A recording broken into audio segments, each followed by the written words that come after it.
You wanna see the inside, huh? I see you later. Here come the drama. Oh, that's that nigga with the fake. Wow, why you punch me in my face? Stay in your place, play your position. Here come my intuition. Go in this nigga pocket, rob him while his friends watch it. And hoes clock it. Here comes respect. His crew's your crew, or they might be next. Look at they man, big man, they never try, so we roll with them. I stole with them. I mean loyalty. Niggas bought me milks at lunch. The milks with chocolate, the cookies, butter crunch, 88.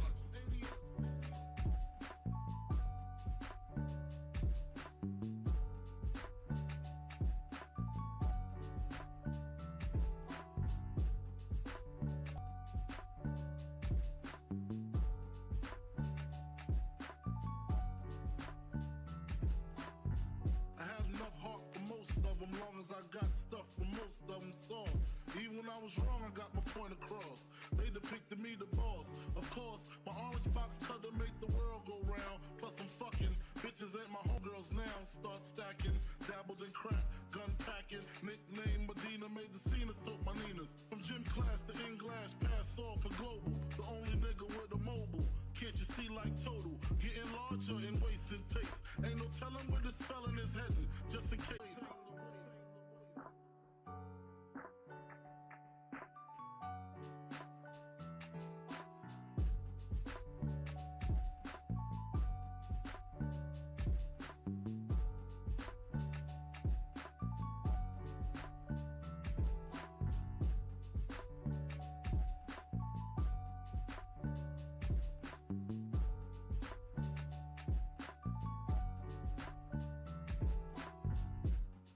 Realizing to master enterprise, and I ain't have to be in school by 10. I then began to encounter with my counterpart to how to burn the block apart.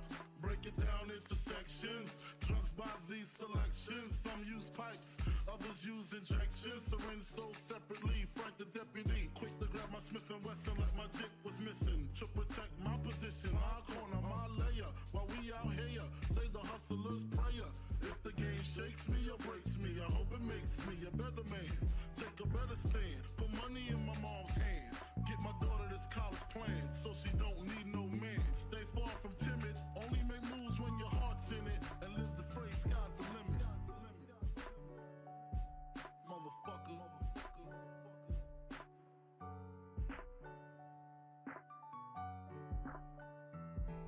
88.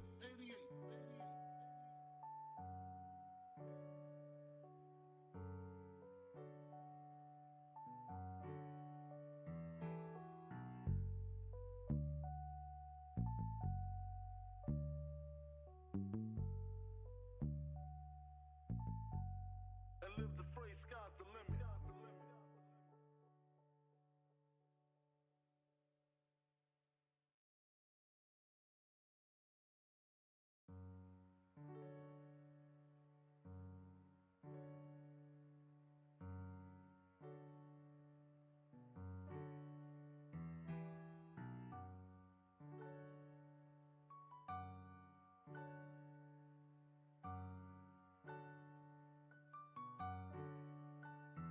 Take a better stand, put money in my mom's hand. Get my daughter this college plan, so she don't need no man. Stay far from timid, only make moves when your heart's in it. And live the phrase, sky's the limit.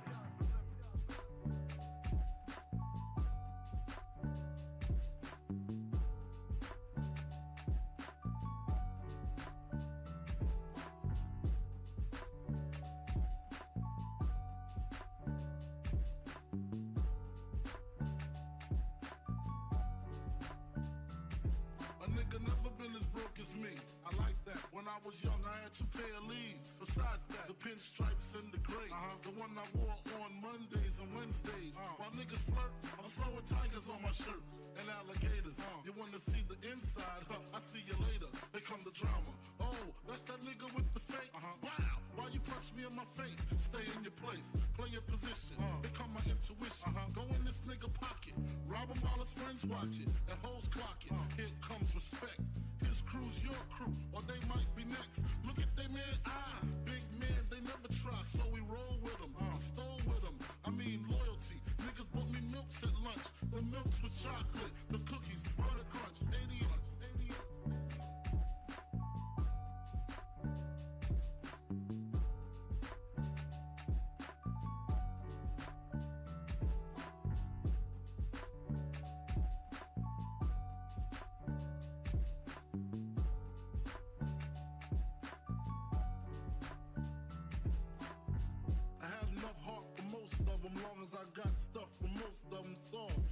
Even when I was wrong, I got my point across.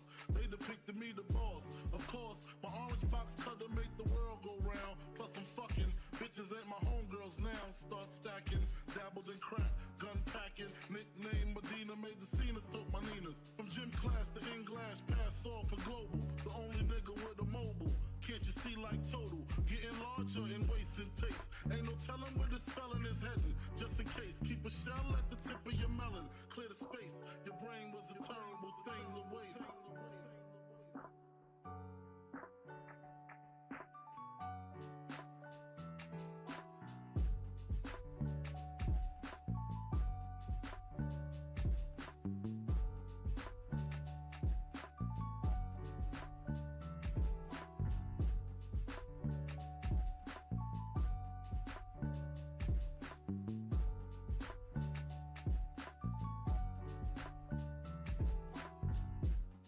Realizing to master enterprise and I ain't have to be in school by 10.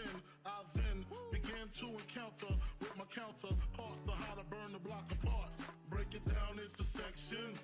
Drugs by these selections. Some use pipes, others use injections. Syringe sold separately. Frank the deputy, quick to grab my Smith & Wesson like my dick was missing. To protect my position, my corner, my layer. While we out here, say the hustler's prayer. If the game shakes me or breaks me, I hope it makes me a better man. Take a better stand, put money in my mom's hand. Get my daughter this college plan, so she don't need no man. Stay far from timid, only make moves when your heart's in it. And live the phrase, sky's the limit. Motherfucker.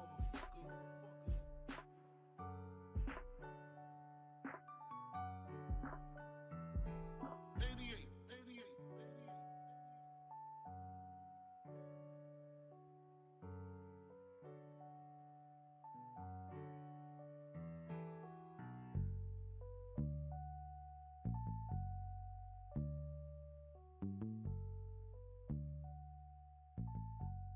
And live the phrase, sky's the limit.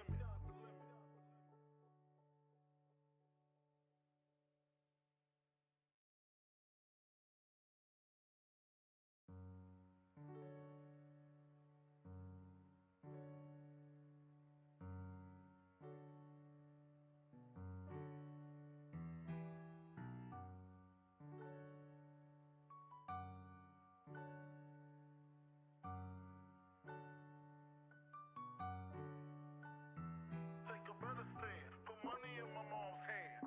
Get my daughter this college plan, so she don't need no man. Stay far from timid, only make moves when your heart's in it. And live the phrase, sky's the limit.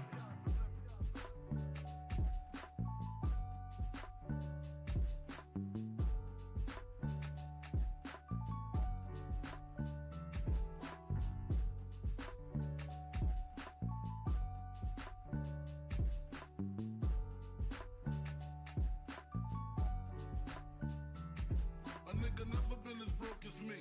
I like that. When I was young, I had 2 pair of leaves. Besides that, the pinstripes and the gray. The one I wore on Mondays and Wednesdays. While niggas flirt, I'm sewing tigers on my shirts and alligators. You wanna see the inside? I see you later. Here come the drama. Oh, that's that nigga with the fake. Wow, why you punch me in my face? Stay in your place, play your position. Here come my intuition. Go in this nigga pocket, rob him while his friends watch it. And hoes clock it. Here comes respect. His crew's your crew, or they might be next. Look at they man, big man, they never try, so we roll with them. I stole with them. I mean loyalty. Niggas bought me milks at lunch. The milks with chocolate, the cookies, butter crunch, 80.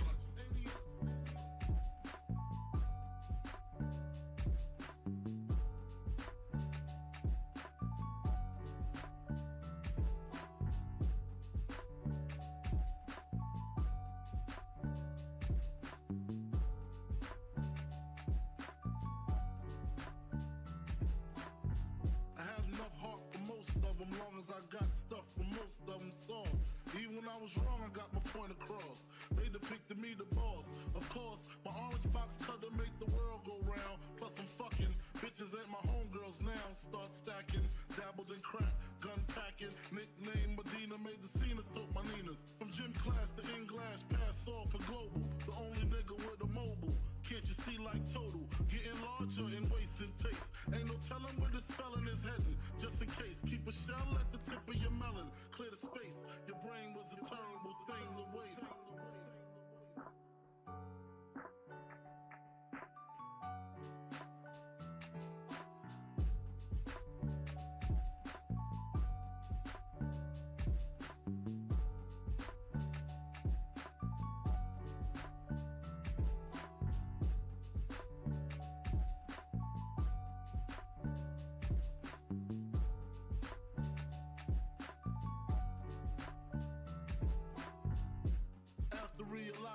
master enterprise and I ain't have to be in school by 10. I then began to encounter with my counterparts on how to burn the block apart. Break it down into sections.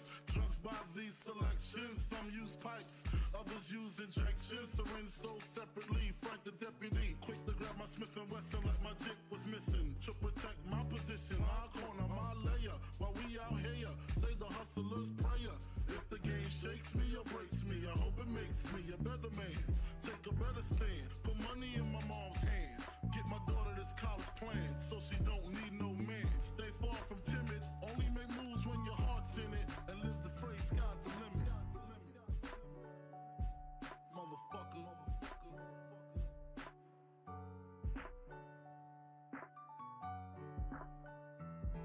88.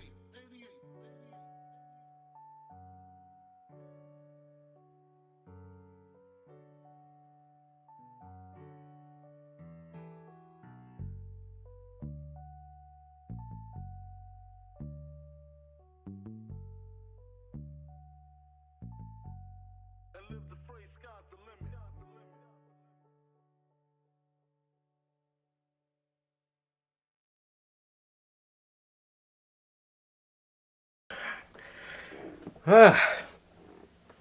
They can't see it. I know. That's annoying. Oh, yep. Fuck. Man. God damn. What's going on, guys? What's going on? Guys? So...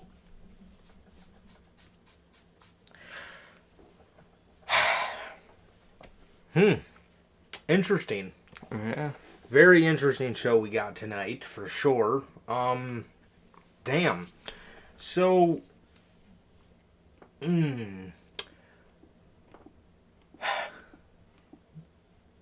What'd you think of the show, bro?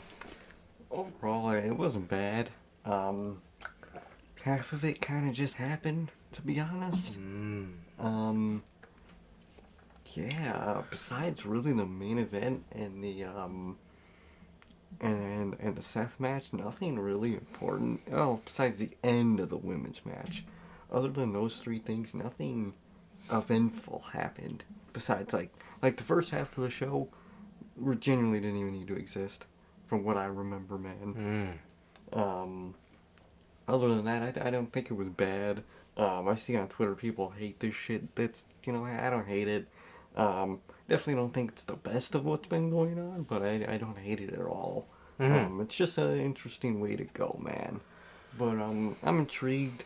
I'm gonna see how they do this, man. But from what they did, it's interesting, man. It's interesting. Definitely, bro. Definitely. So, yeah, I thought the show was good. I thought the show was pretty good. I didn't think it was as bad as people were making it out to be. It wasn't bad. It wasn't bad at all. That fucking match. Oh God, Logan, bro. Oh my God, that fucking dude. That Ronda Rousey and Shayna Baszler match just. It was the shortest match on the card. Well, other than the cash-in, but you know what I mean. It was the shortest match on the card, and it felt like the longest. Dude, that shit felt like a million years. Oh my God, yeah. It was pretty horrible. It was pretty horrible. It really was. But man, yeah, I thought the show was good. I thought the show was good for what it was. They had some good moments on there and stuff. I don't really think it captured quite the Triple H feel that he's kind of went with. Oh, like, I mean, even over the summer, it didn't quite really like hit the same as some of the rest of them. And obviously being a promoter or a booker, obviously that's what you should strive to do, is be better than your last one. And I don't think it was better than their last one.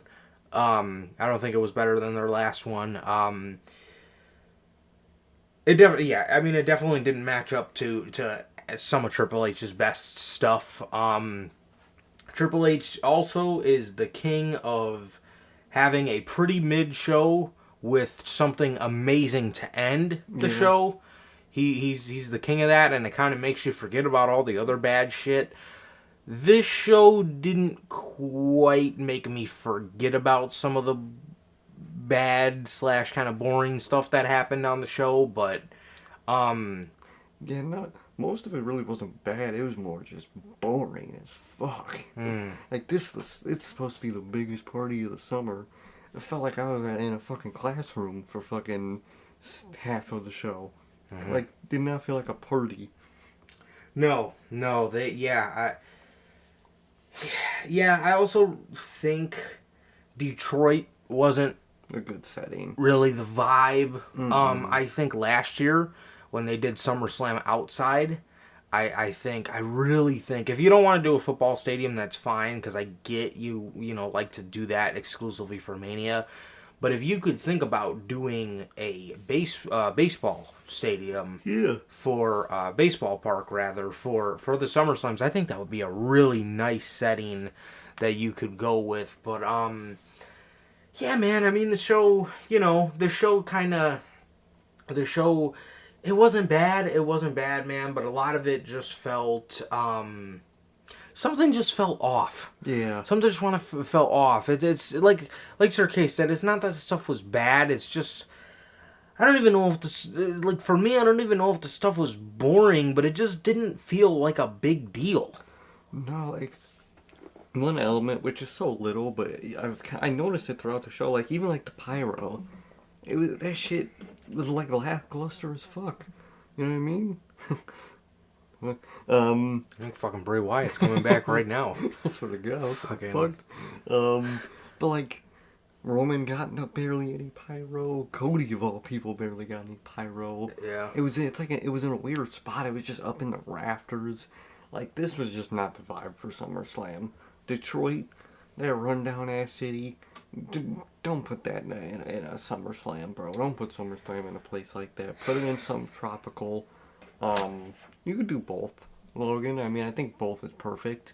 It's a perfect, like, level for those two events. And if you can't do it in, like, in a baseball field, do it in, like a concert stadium field, or do something cool, bro. Do it on a beach.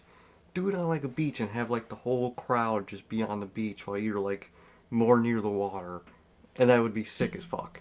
Yeah. Shit like that. Also, for the Royal Rumble, a lot of the outside portion is you can't really see it. No, yeah. But I think for SummerSlam, if you really like I feel like you could open it up a lot more for using a baseball park, and you could actually, like, see some sunlight, because a lot of it they, like, curtain off. Yeah. So you can't see the outside. Fuck that. Fucking. See, that's the whole point of an outside arena, is to see the sky and shit. Exactly. So, yeah, I think you could do a baseball park for either one, but give them two separate fields. I think that would be nice. Either that, bro, or I mean, what did it hurt to do it in Nashville like you did it last year in just an outside football stadium? Yeah, exactly. Who cares? You know what I mean? It's not like they give a shit about making Mania the only special event of the year anyway. So, just do it. Who cares? Also, as I'm thinking about this, I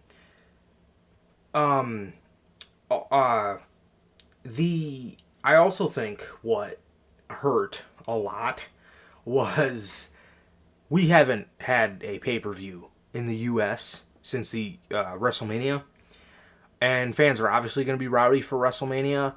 But one thing I love, and I know people hate this, and I don't really give a shit though, Triple H's, like, small little sets they do. Like, his little dugout sets with, like, it's literally just a ramp, so they can open up more seats, and it literally feels like when the wrestler steps out from the curtain and steps out on the entrance ramp, it like they are just bombarded. Exactly. They are just, surrounded and bombarded with fans.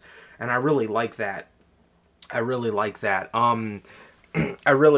a lot. And that's how you can make it different from WrestleMania. I mean, WrestleMania is in the football stadium, but WrestleMania gets the huge set. But I really do like the I know, yeah, I know a lot of people hate it, but I honestly don't mind it at all. It feels really cool when the guy steps out and you get a shot of the fans above him, directly above him, and all around him. I love that. And if you want to make it special, surround like the dugout with like make the dugout entrance like put like a bunch of bamboo like it's a hut, and you know what I mean. Put a little roof on it. It looks like they're coming out of like a hut in Hawaii around all these fans and shit. Put some fake palm trees and some fake sand down, and you're good. Yeah, for sure, for sure. But yeah, we haven't had a pay-per-view in the States since Mania. So I mean, it's think it was a little rough because we have been used to yeah, I know it's in the US, but you know what I mean. The fans have just been rowdy, man. Oh, I mean, yeah. they have been rowdy as fuck all summer.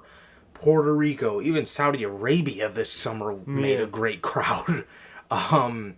London for Money in the Bank, and then what was the other one? There's Puerto Rico. What was the one? Saudi. Oh no, that was all of them. Yeah, it was all of them. Yeah. So those three, those fans, especially London and Puerto Rico, were just rowdy fucking crowds. And this crowd didn't quite live up to that. No, not. Like, they popped for the people that, of course, they're gonna pop for. They popped for Cody. They obviously popped for LA Knight, Roman. But, like, other people, they really didn't pop for. Definitely, man. So, yeah, I mean, yeah, I also think that was a weird. I also think that was a little bit of a weird switch, but yeah, I mean, don't get me wrong, man. I love me a big cool set. Don't get me wrong, but I mean, like at the end of the day, yeah, it doesn't really bother me. Especially, like I said, I love the feeling that like the wrestlers just surrounded and just being bombarded with fucking fans. It's really cool, especially at Money in the Bank because they were all like super into it. What in the world, tagged, bro? I swear to God. So yeah, man. I think it was just a weird switch, man. I think it was just a really weird switch back to the U.S. and I don't know. It's really hard to put my finger on. It's really hard to put my finger on of just what felt off. Something just felt off, man. I don't know. Could have been part of the build up too. Nothing was really built up all that great. And then, like, they were good matches on paper, I guess, but you could have done bigger stuff easily for most of these matches. Yeah. So yeah, man. Other than that, man, I thought that I thought the show was good. I thought the show was good, man. But I definitely, like I said, I definitely think being back in the U.S., man, it just goes to show, man. You think these fans would be a little? You think these fans would live up to the standards of that we've seen over the summer? Being that it's been a whole entire summer since we had a pay-per-view here, but I don't know, it just didn't hit. It didn't hit like Puerto Rico and definitely didn't hit like London, so I don't know. Yeah, I don't know. Something just felt off, bro. Something just felt off. But anyways, I guess we could just go ahead and hop right into the intro and then get started on the show, man. So, what is going on, guys? We're back with yet again another edition of the Notorious Heels Podcast, man, and this is the Summerslam 2023 official show review. If this is your first time watching, you guys do not know how the show works. Every Monday, we're on here with Notorious Unscripted after Raw. Actually, this upcoming Monday is the 3-year anniversary for Unscripted, bro. So should be interesting, man. Should be interesting. And then every Friday at 4 p.m. Central, we're on here with the news, man. So if you guys did miss the news, I'm actually gonna have probably that and this all the episodes through the weekend up for you guys tomorrow. So If you guys do want to watch us on all platforms, man, that is Anchor, Spotify, Google Podcasts, Apple Podcasts. If you want to see it first, join us right here every Monday after Raw, every Friday at 4 p.m. Central. And for the Big Five for WWE and the Big Five for AEW, we are on here directly after the show goes off the air with the official show review.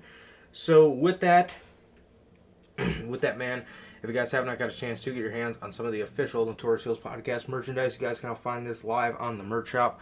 That is bonfire.com. Link is at the top of the description of this very video and in either mine or Sir K's social media pages, man. So, with that, you have all 8 of these beautiful designs available on all platforms for you guys, man. That is the Chicago flag design, the Uncrowned Kings of the IWC, the Biggie-inspired shirt, the base logo design, the best-kept secret to the IWC.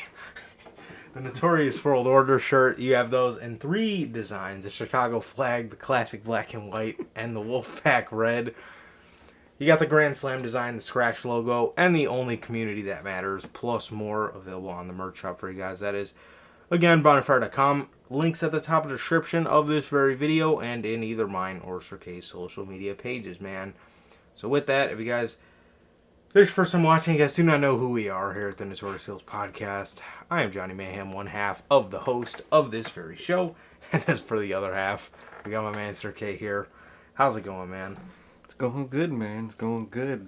Pretty good 2 days, man. Pretty good 2 days. SummerSlam's, fun to watch always. Always fun to watch pay-per-views. Last 2 days have been good, man. We went on the figure hunt for that Jey Uso figure. We went to 11 Walmarts and didn't find them, so that's great. Horrible.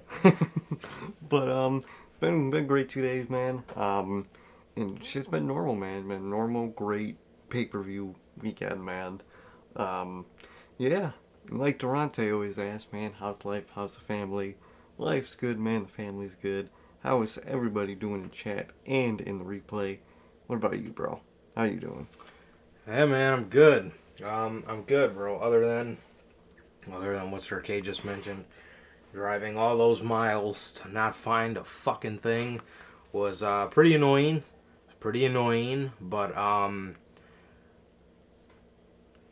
it is what it is, man. It is what it is, I guess. But yeah, it is what it is. At the end of the day, so yeah. For the love of the game, I guess. Yeah. The love of the sport, but yeah, but other than that, dude, nothing much. Just watch the pay-per-view today. Yep, 11 Walmarts. 11 in total. Yeah. So, yeah. Other than that, just watch the pay-per-view. Had a great time as always, man. And yeah. So, yeah, that's that. That was that. But yeah, always a great time. Always a great time getting hang out with some friends, watch the pay-per-view.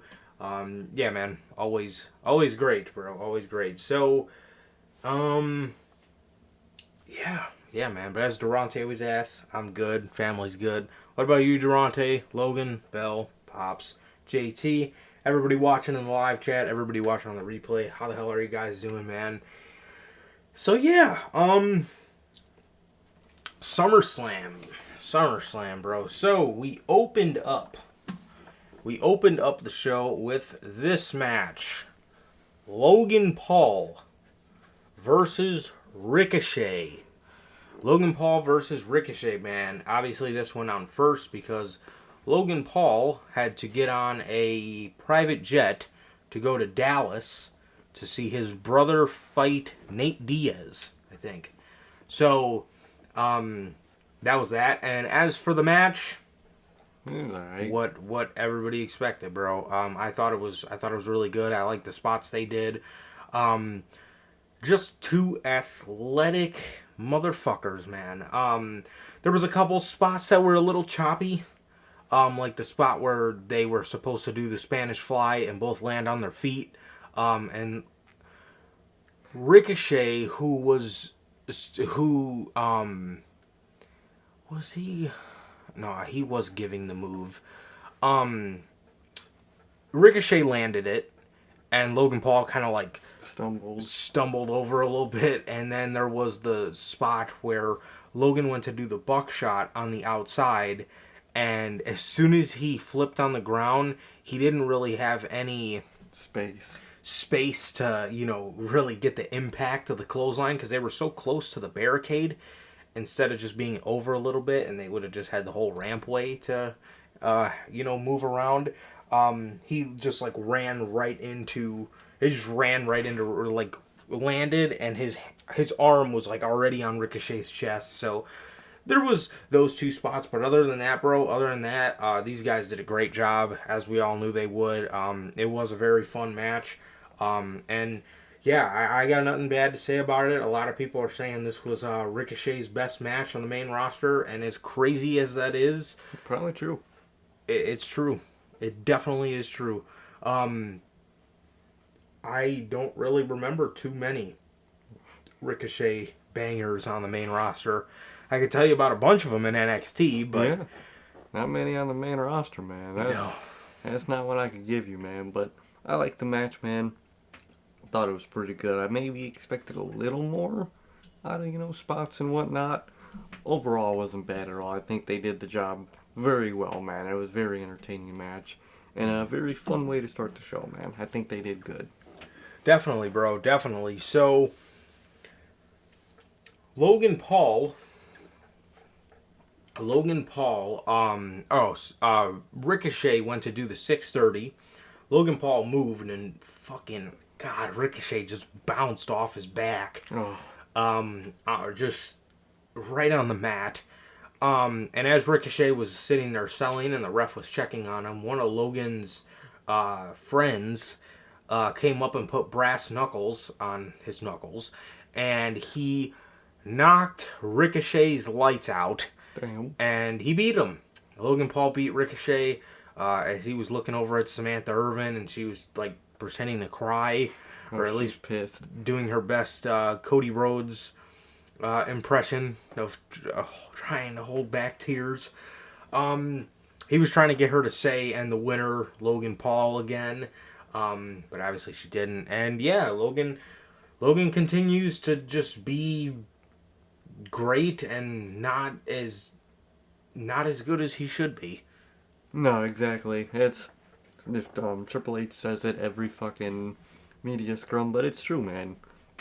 He's better than he should be, man. And it was a pretty good match. I like the way they ended it. It's kind of funny that, Logan Paul had to cheat to beat Ricochet of all people.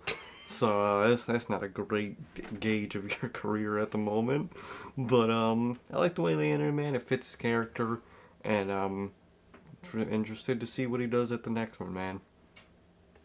Definitely, bro. Definitely, for sure. I could see them having another match, and I think a lot of people would like it. I don't think anybody would be complaining about another match with these two, so I know I wouldn't. So I would definitely like to see this again. Maybe Ricochet can get his payback. Where is Payback? Pittsburgh. Ah, fun. Britsburg.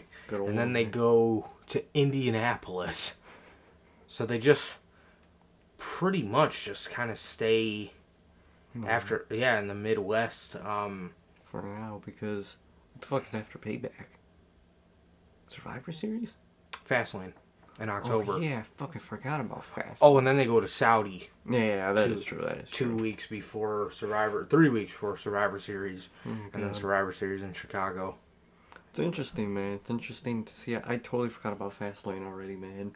It's gonna be NASCAR themed. I can't wait.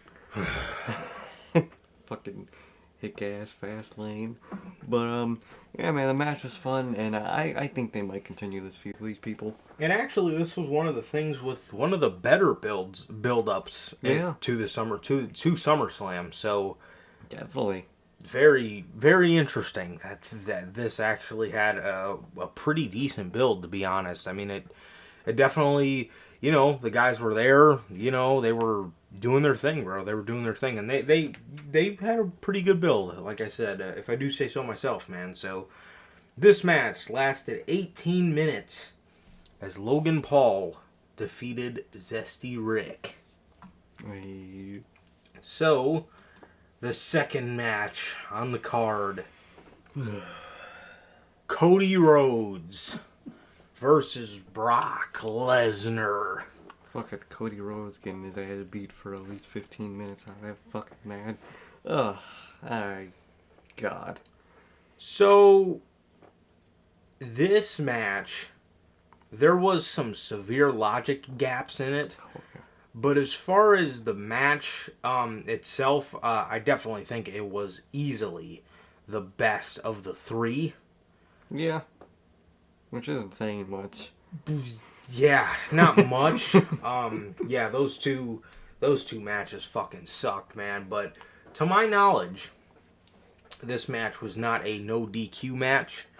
And Cody Rhodes picked up the steel steps and hit Brock Lesnar with them.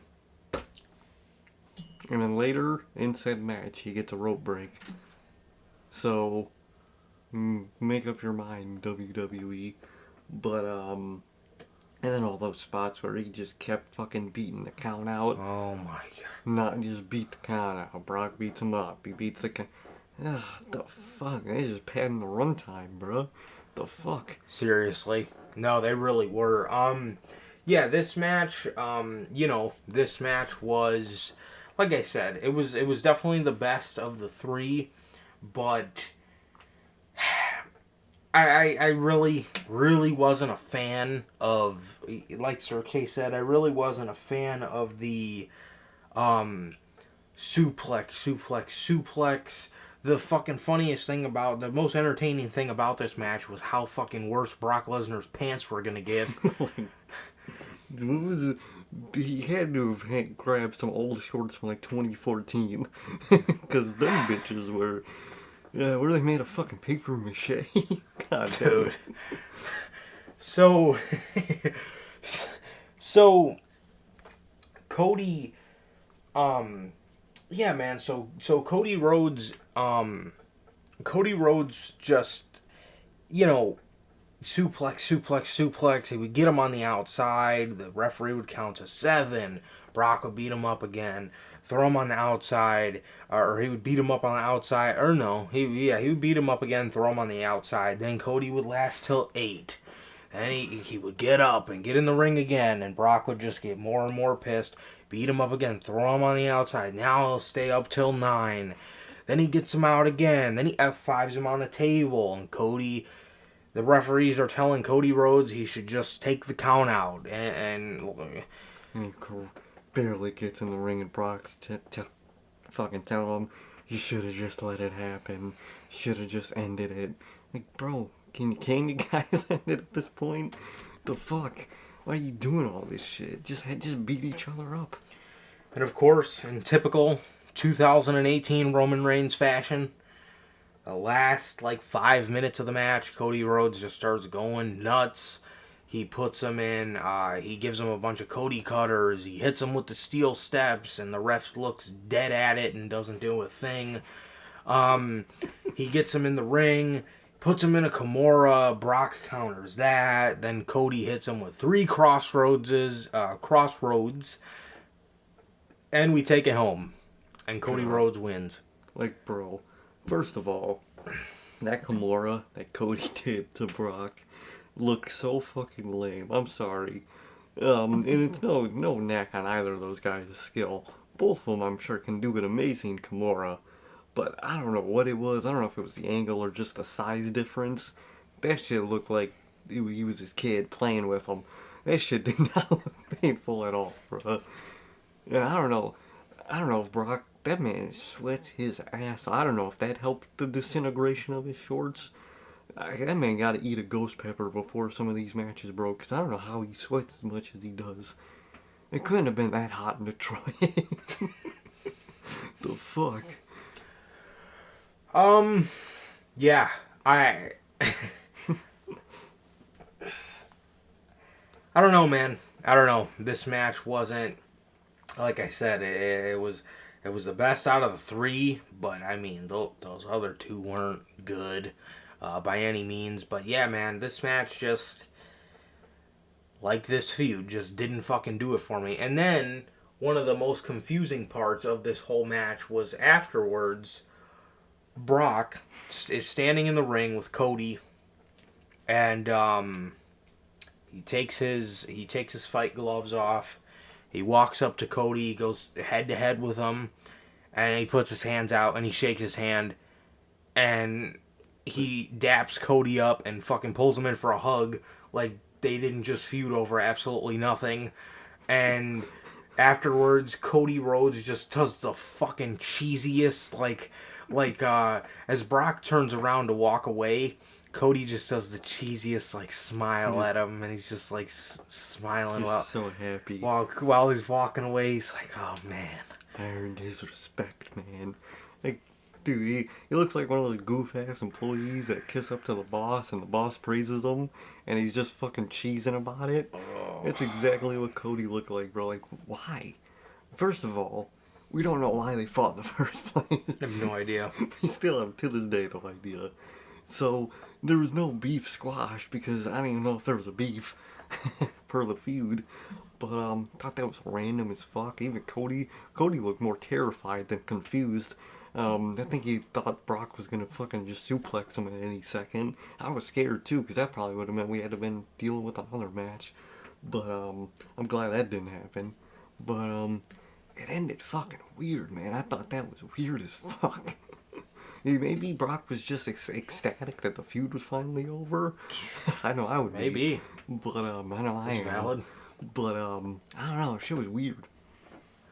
Yeah, no, it absolutely was. And what you could even argue was a little weirder than that was afterwards, Cody jumps in the crowd, gives his mom a hug, and for a solid 3 minutes, they're just filming him walk around the ring and slap fans' hands. He's slapping fans' hands, hugging them, fucking signing some kid's hat.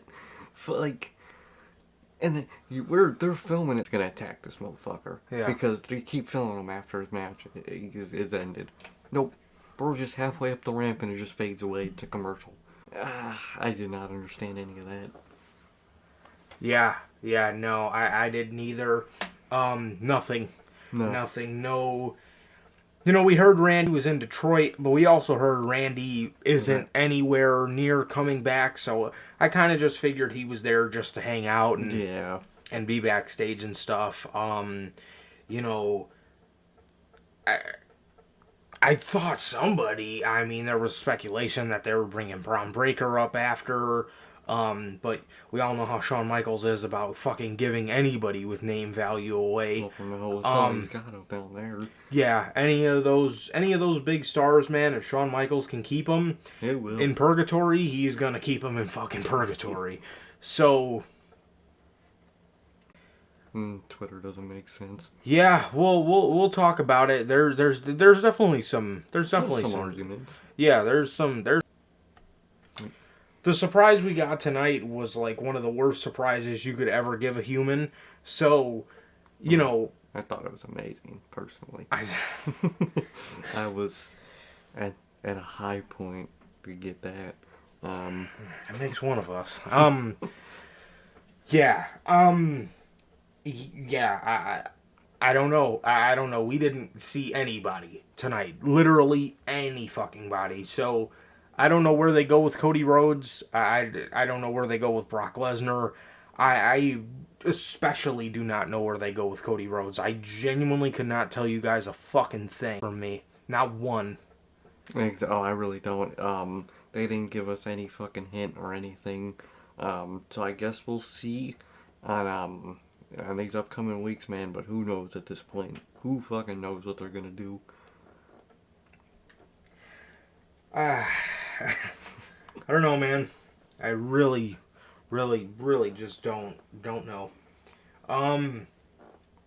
Yeah, nothing. No Randy, no Bray. Cody just signs autographs and walks off into the sunset. So Signing some fucking kid's hat. God. yeah, I mean, we got I don't know. another 6 months until WrestleMania? Probably about another 4 to 5 months before this guy is actually doing anything Building for the show. that builds for WrestleMania. So I have to keep him busy for like 3 or 4 pay-per-views. Ugh. You might have to skip out on 1 or 2 at this point. and that all fucking depends on how you slot him in, how you slot him into WrestleMania. Does he win the Rumble again? Does he get in through an elimination chamber? Because if he gets into the chamber, you're really gonna have to keep that motherfucker busy. Mm-hmm. So, You at least got to keep him busy till Royal Rumble season, because obviously he'll have the Rumble to lean on. But do you have him win it, or do you have him, get just one of the final 6 spots so he can get in a chamber to get a shot at the opposing title that like Gunther or whoever wins the Rumble chooses? Exactly. So we'll see how it goes, man. But I don't even think they know it. I certainly don't. I genuinely do not have a single guess. I don't have a single guess for you guys on where the fuck we go with Cody Rhodes. I don't know. I genuinely couldn't tell you guys. So yeah, man, nothing at all. He just shakes Brock's hand, gives him about the cringiest smile ever, and he walks off into the sunset, man. So good old Cody Rhodes for you. The next match was the Slim Jim Summerslam Battle Royal. Let's go.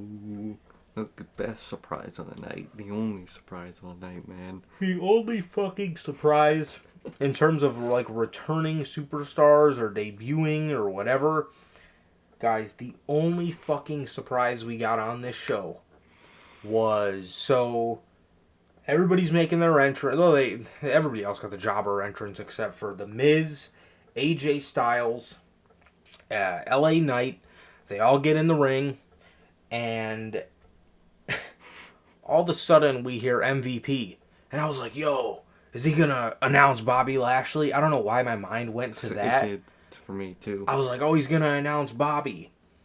And one of our buddies was like, Omos. And I was like, right. I genuinely forgot that man was with Omos for like a half a second. And the fucking SummerSlam surprise in the Battle Royal was Omos. Hey, that shit was garbage. What the fuck was it? And another thing about it, this moment that made no sense. So, it panned to the match. And, they're all looking scared as fuck because Omos is walking up. They're all ready to, like, jump him as soon as they come in the ring. It cuts to Omos, and he's walking. And it cuts back to the ring, and they're all just fighting each other. They just instantly gave up. Like, you all are looking at this man, probably thinking, alright, we gotta take him out as soon as he comes in. Nah, I'm gonna just fight everybody else. That guy, it could easily be thrown out at any point. That shit made no sense, first of all.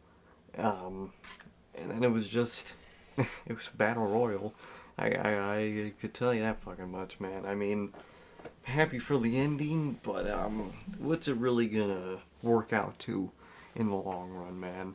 This was the big surprise for the SummerSlam weekend. The biggest party of the summer, our biggest surprise was Omos. Good God. He's just fresh off of beating Johnny Gargano on live events.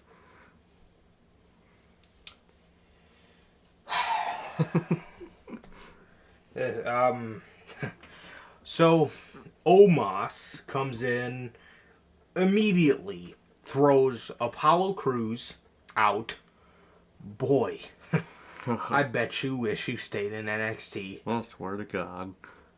You know what? Now that I think about it, another person that probably should have been in this match, because he was called up, but we have not seen him once since he was called up. Where the fuck is Odyssey Jones? That's a genuine mystery right there, bro. You couldn't put him in the SummerSlam battle, the Slim Jim Battle Royal?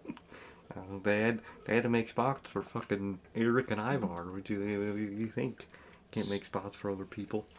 And the second guy Omos immediately throws out is JD McDonough. Somebody who has all the potential in the world to be a solid upper mid-card act on Monday Night Raw. Buried. and he's getting thrown out by Omos, who is fucking atrocious at his job. Get fucking real with yourself, bro. This guy's never going to accumulate to nothing. I don't know what the fuck Mark Calloway is smoking.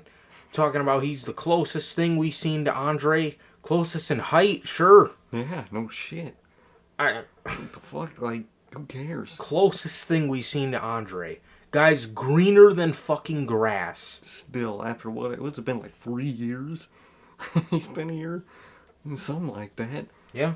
I think because he started as one of the ninjas. Yep. 2020. Yep, Pandemic Wrestling. Yep. That's when he debuted as the fucking ninja. Good lord. Debuted as Omos. He's been Omos for 2 years. 2 years now. I was gonna say, because I think they revealed his name. Didn't they reveal it when he got with AJ? Yeah. Fucking Yeah. Omos. Because he was the bodyguard after that for Shane. Yeah, and they didn't give him a name. And then AJ just got a personal colossus. Omos. So he fucking immediately throws Apollo Crews and JD McDonough out. Dude, also, JD McDonough in the Judgment Day? What the fuck are we doing here? What happened? They are focusing so much of the storytelling of the Judgment Day on Raw, but just dropped the whole JD McDonough part of it. That was one of the more interesting parts. Yeah, what the fuck is going on here, bruh? Just dropping people like flies. The next people to be eliminated were Rick Boogs, Otis. Fucking bro, Otis did a fucking back roll when he got eliminated. Shit was funny as hell. He did his worm move and he fucking went out on the outside. Eric and Ivar, Nakamura, and then Tommaso Ciampa. Yeah, he was in the match. I didn't even see him get eliminated. Did my jobber entrance. Yeah. That's what we're doing with the Black Heart. We just got the Black Heart on the show, and we don't want to do nothing with them. In a battle royal, just casually.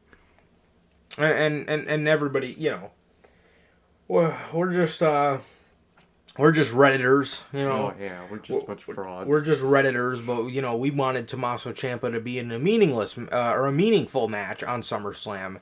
DIY versus Sami Zayn and Kevin Owens. I think that's what everybody and their fucking mother wanted for the tag team championships at SummerSlam. And what do we get? Nothing. Tommaso Ciampa we got something.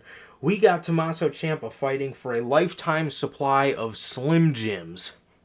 You didn't change on the plane? What the fuck? Bro probably had 2 hours to change on a private jet. That's insane, man.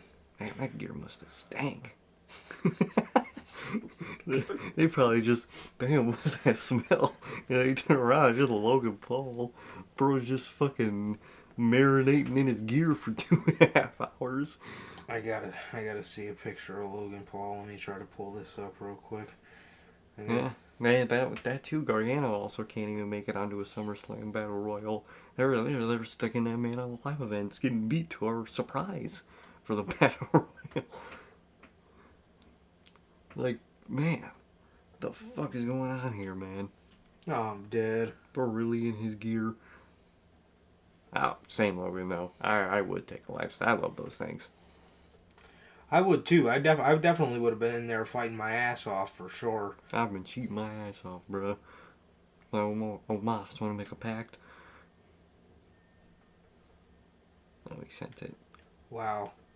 Bro really in his gear? What the fuck? Why did he put the jacket back on? Well, he keep himself warm, I guess.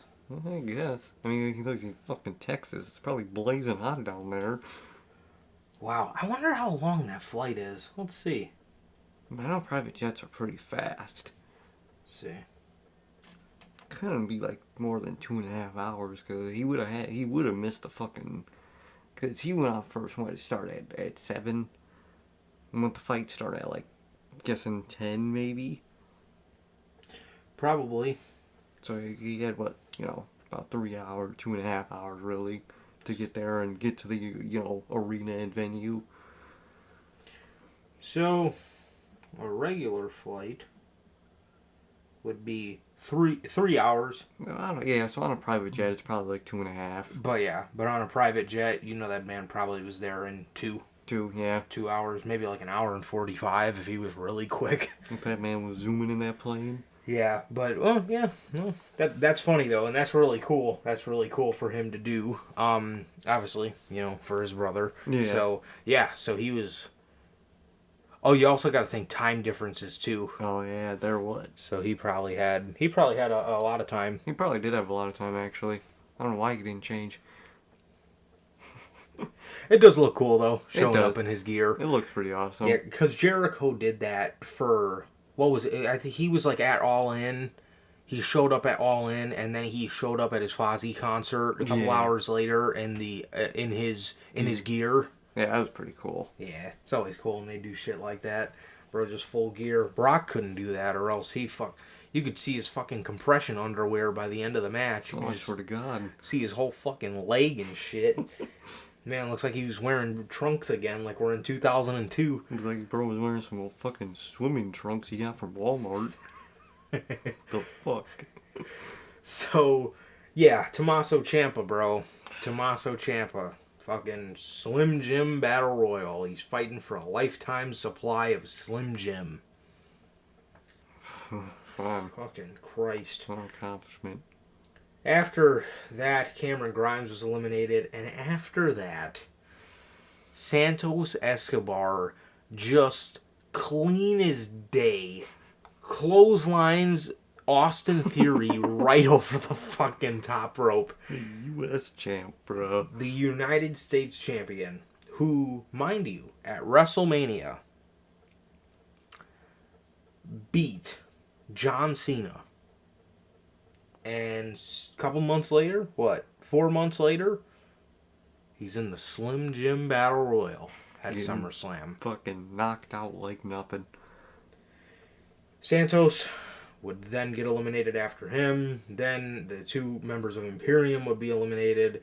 Then 2 members of the Brawling Brutes, Holland and Butch, would be eliminated. Then Riddle went out, and then they all tag teamed Omos out of the ring. We've seen tag team tandem offense by Grayson Waller and The Miz, father and son. Mid and Midder. And Midder isn't fucking Grayson Waller, surprisingly. The fuck? We've seen tag team offense by them. They would then get eliminated. Karrion Kross would then go out. And then Gable. And then Bronson Reed. And then Kross would cost AJ Styles the spot. And then we're down to Sheamus and LA Knight. 2 disgruntled talent. Put them on Collision. And yeah, I could have seen this going either way because Sheamus just recently complaining about his creative, mainly for his shit with Gunther, but still, Sheamus complaining about his creative, and then LA Knight, obviously, should be the most frustrated man in WWE right now. So, these guys fought for a little bit. They definitely got my anxiety kicking a little bit with their close calls. But in the end, the right decision was made. And LA Knight won the Slim Jim Battle Royal. This could be a start. This is only going to be a start if WWE wants it to be. Mm-hmm. We said it on Friday. I'm obviously hyped for LA Knight. I'm glad he picked up the victory. And fucking Christ, is this man over. I swear to God. Once again, got one of the biggest pops of the night for SummerSlam. Had everybody doing his shit. Had a shit ton of signs in the audience. LA Knight, dude. The power of LA Knight. He won. Fans were going nuts. Fans were, obviously happy for him. I was happy for him. I hope this is a start, but, it's all up to WWE to press that button, bro. And who knows if they will, man. Because, the commentary was hyping that one up like bro just won the fucking Rumble. He won the Slim Jim Battle Royal. But, I mean, good for him. I'm really happy it was the right person that won, but yeah, is much going to come out of this? Probably not.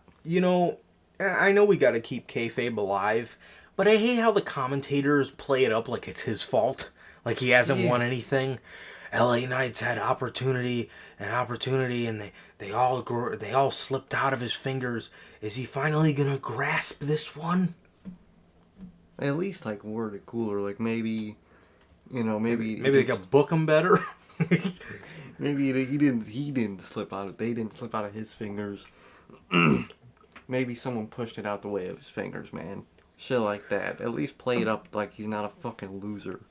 Because he's not. He's a fucking victim of bad booking. Yeah. Dude.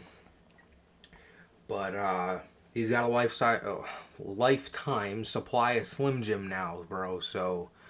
I might have to add them, man. I might have to ask for some of them, man. It's only up from here. But for real, it's time. It's been time. But it's seriously time. Because it's so stupid at this point. This man should have been winning the U.S. title. He should have been cashing in to win the World Heavyweight Championship on this show. Oh, yeah. But... Nope. Aside from that, he should have been winning the United States Championship on this show. This was the least they could have done. This was the bare fucking minimum that they could have done for this man. And they did it. They did it. But it's still the bare fucking minimum. Exactly, man. So, I'm happy they did it. Because it's just ridiculous, dude. It really fucking is, man. It's so ridiculous, man. So LA Knight won the Slim Jim Battle Royal. The Slim Jim Summerslam Battle Royal in 11 minutes and 55 seconds, man. And what was a pretty good Battle Royal overall. Yeah, it wasn't bad. After this... Match of the night. Holy fuck. Fucking snooze fest of the night. I tweeted it out, bro, but God, this was a fucking sleeper, dude. It was, man. This shit was boring as fuck. And what was the fucking match type? MMA rules? What? Do a fight pit. People like that shit. An MMA rules match. This... God. Why they didn't do a fight pit, I have no idea. A lot of people, I've seen a lot of people saying that, and it couldn't be more true. It couldn't be more true. Dude. So this match was pretty much as submission and knockout only, and holy shit. This was a fucking sleeper, man. Oh, yeah. This was seriously a fucking sleeper, man. I mean, this shit sucked. This shit was fucking horrendous, bro. They asked him to touch gloves like we're about to fucking have a UFC fight here, and then that gave me horrible fucking memories back to Jake Hager versus Wardlow in the octagon. And fucking Wardlow pulled out a fucking Hurricane Rana off the fucking cage wall. That shit was fucking horrible. I need to watch that back for AW+. I need to relive that fucking monstrosity. I swear to God, that's the type of shit I want to go back and see. That fucking trash. Dude, you know how much old Cody shit I want to go back and watch? I swear to God. Oh, man. That's what I'm talking about, Logan, man. Match of the decade, bruh. Hell yeah. No. Oh, no. Dude. This shit, man. This shit was fucking boring. Dude, they were, like, fucking grappling each other around, giving body shots for 7 minutes and 30 fucking seconds. Literally all they were doing. Ronda Rousey got her in an armbar. Shayna countered it, put her in a Kirifuda clutch, and she passed out. And that was the match. But in the beginning of the match, they played it up. They asked him to touch gloves. So Ronda apparently, I don't know if this is true or not, I don't watch UFC. Ronda puts her gloves out. And they said she's never done that in her career. That's interesting. But Shayna... Kind of a dick move, but... Yeah, Shayna walked away. Oh, man. and Devastating. she choked her out in 7 minutes and 30 seconds. Dude, we were talking about this earlier, bro, but I do not know. I do not know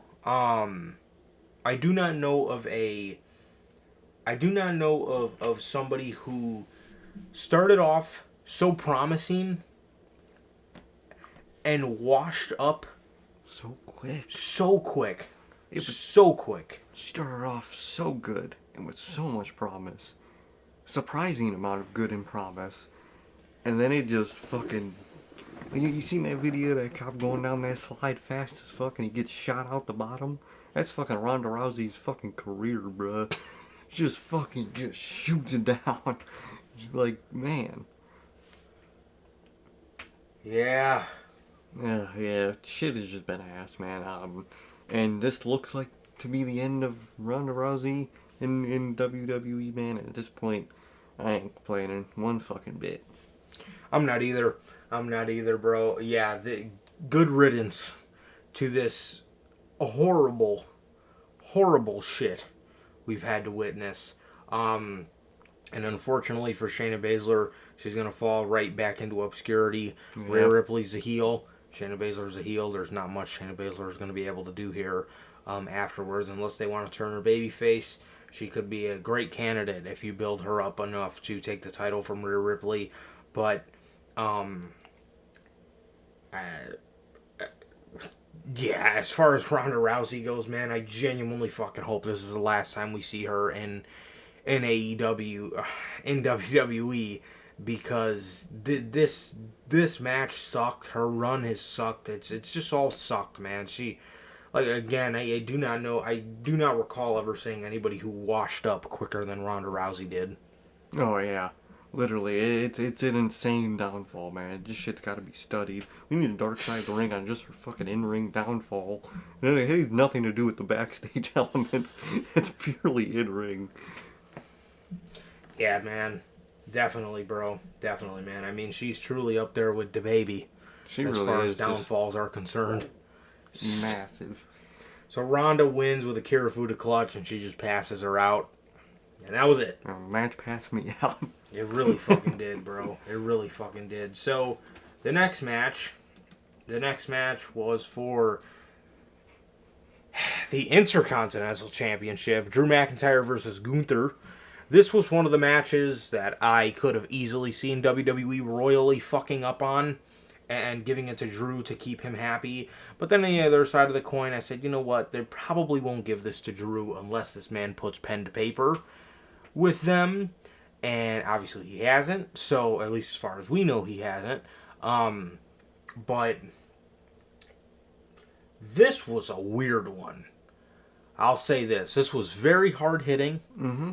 And the match itself was good. Yeah. But at the end, dude, Walter just clean sweeped this man. So they were on the top rope. Drew went to go for a superplex. Mm-hmm.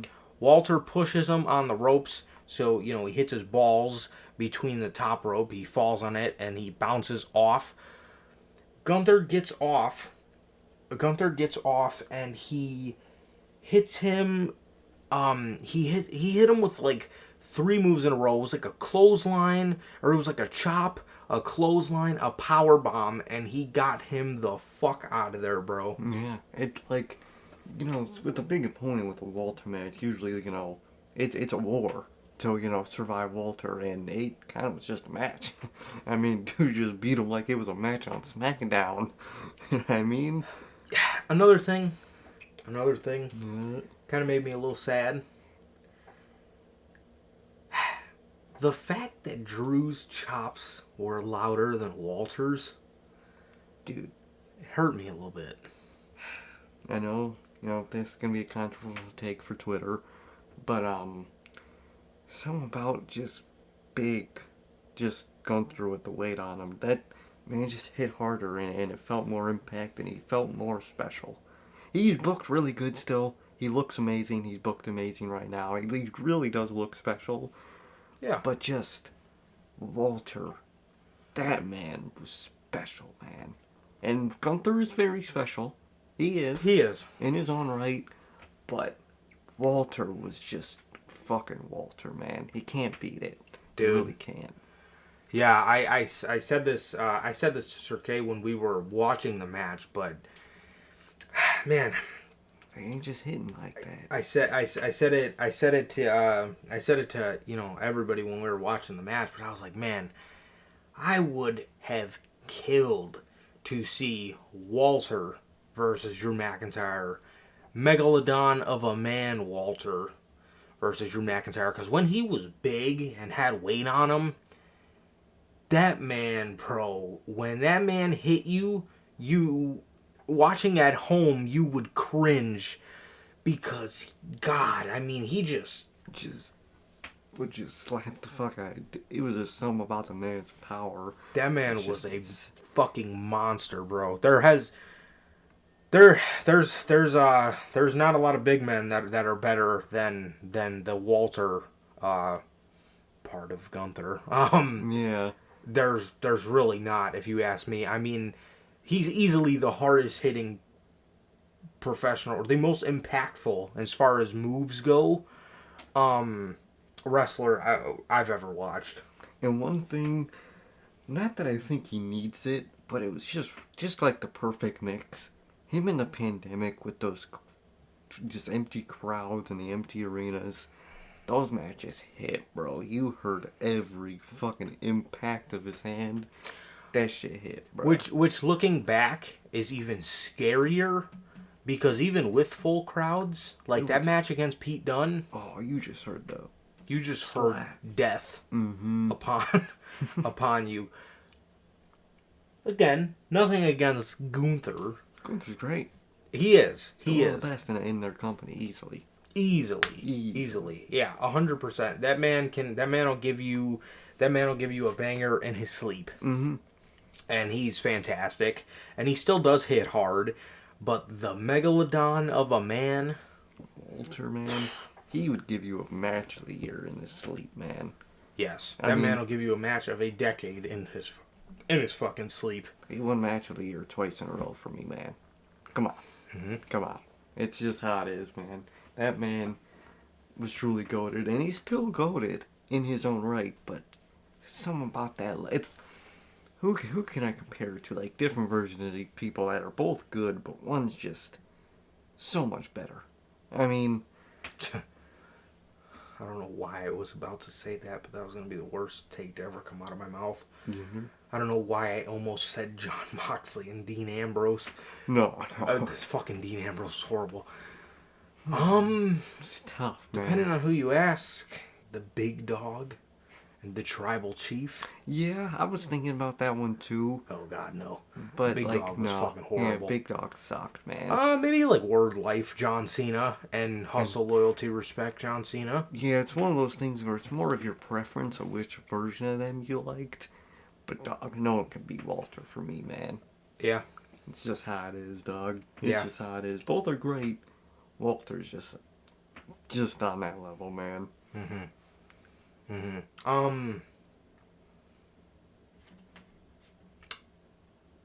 Up until now, you could probably throw Adam Cole in that category.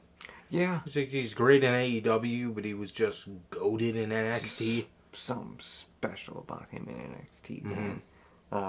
Same with half of those NXT guys. Those damn near all fucking Black, Andrade, DIY, FTR. They're actually probably a better gauge of it. They're a great one. Because they're really great in both iterations of themselves, so they could be another great version of that, man. But just this match was good, man. It wasn't bad, but I don't know, man. It kind of felt like just a match. It didn't felt like a war. Like someone was really trying to take down the ring general, man. And he didn't. And I'm glad he didn't, because I would have been pissed if he did. Yeah. But just the match could have put up a little more of a fight. Yeah, I don't know, man. This match didn't hit, man. Physically and just generally for me, man. It just didn't hit. Yeah, nonetheless, I'm glad we got to see two of the best professional wrestlers ever to come out of Europe. Yeah. Booker said it on the pre-show, and I think it's true. Oh, yeah.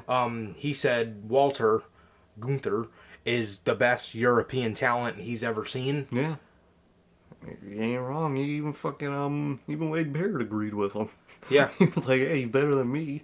I'll tell you that. Like, the man's just that He special. fucking looked over at Wade and Like, said, oh, I'm shit. sorry. And Wade literally said, oh no, he would have whooped me. Like, that's how goated this man is, bruh. Like, come on. Yeah. But the match was good, man. It just didn't hit. Yeah. Yeah, man. Definitely, bro. Definitely. It was just, something just felt weird. And then the way Drew just, like, stormed out of there, Yeah. something felt really off. And I don't mean I don't want to start no rumors or nothing, but something just felt really off. The way he just fucking Just left. clothesline, chop, powerbomb, done. Because even in his entrance, He just looked bored. he looked like me walking into work, bro. Like, he looked like Eric Young in his prime period fucking visit. Not as bad. Definitely not as bad. That shit's depressing. But, he just looked like he's just going out there for just your average match, man. And what he was saying recently about how he doesn't want to turn heel, because he just wants to wait for, it to make sense and it to matter. Drew? Mm-hmm. He said, people have been saying I should turn heel, and he said, not until, it makes sense, and it makes sense to, do it for my character. What I really think he means is, I'll turn heel when I leave. That's what I maybe get. think something, if he does stay, which at this point I really don't think so. No. If he does, I really think maybe something against Cody Rhodes after Cody Rhodes becomes the world champ. That could be really good. What I think he's waiting for is around, when his contract is up to gauge if he's staying. Because, let's say he is planning on leaving, what would be the point of turning heel for fucking 6 months? You know what I mean? He might as well come back and do the whole Becky Lynch thing, where she comes back as a babyface and she's loving the crowd because they love. No, I'm not saying he should turn into anything like big time Bex. Yeah. But you know how Bex came out and Love she the was crowd. acting like she loved the crowd and stuff like that, and then she just shocks everybody and turns. I feel like that's what Drew's gonna do if he stays. Definitely. He's waiting to see if he stays. If he stays, he's gonna turn heel, I think. But if not, I genuinely think he's gonna be out. I think he just wants to explore different things, win new championships, shit like that, man. I think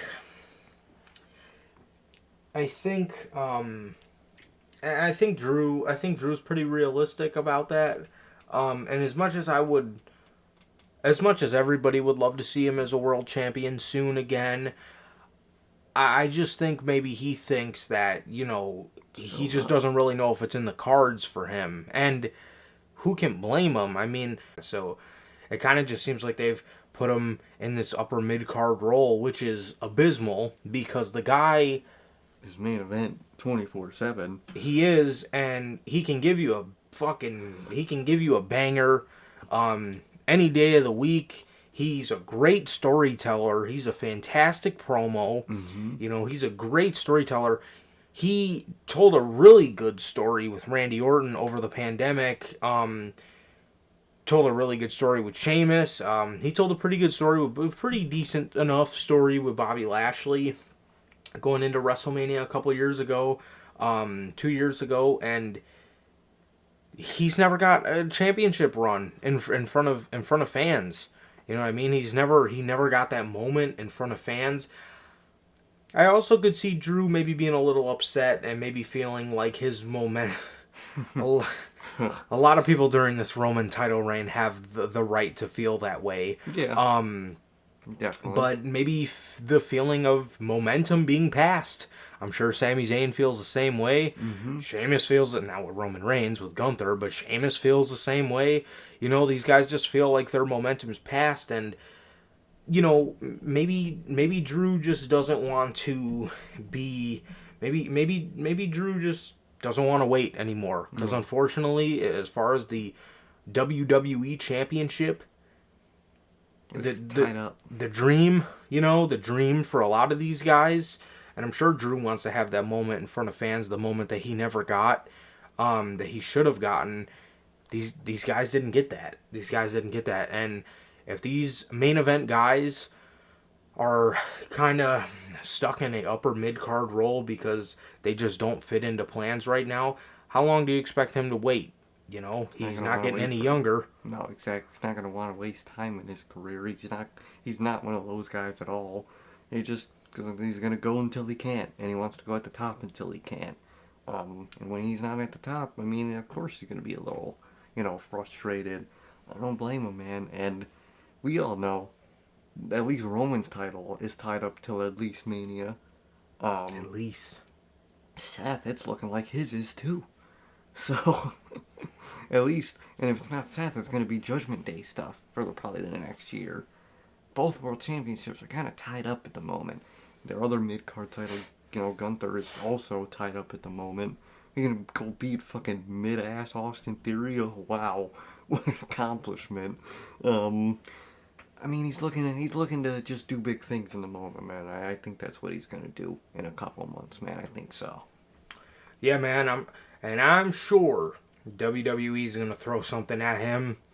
As far as Cody Rhodes and that title reign goes, I can absolutely see them saying, if you throw, if you sign again, we're going to throw you in a program with Cody Rhodes. We're going to have you turn heel, and you're probably going to take the title off of him. I could see him staying then. Yeah. Because I feel like he does want to stay in WWE. But, overall, yeah.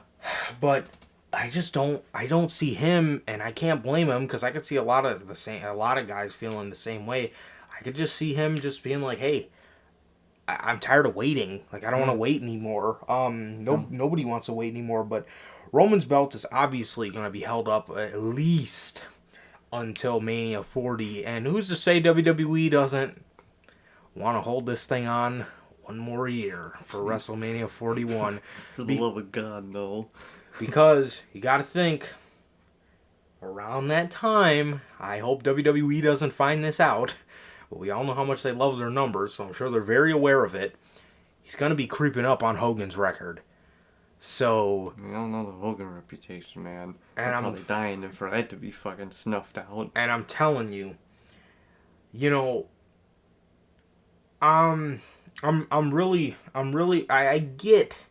I get their logic with keeping the title on Roman. Yeah. You get to sell your 1,000 merch shirts. You get him 1,000 days. You get a current guy that high in the history books. You want to tell a story with Cody Rhodes. I get what you were trying to do, but I don't mean to, I don't mean to even put that into existence, but it's got to be WrestleMania 40. But we know how WWE is, man. There's always a possibility, man. But I think it is going to be the end at WrestleMania 40. I think it is. So that's at least going to be, I think, the end for the Roman side.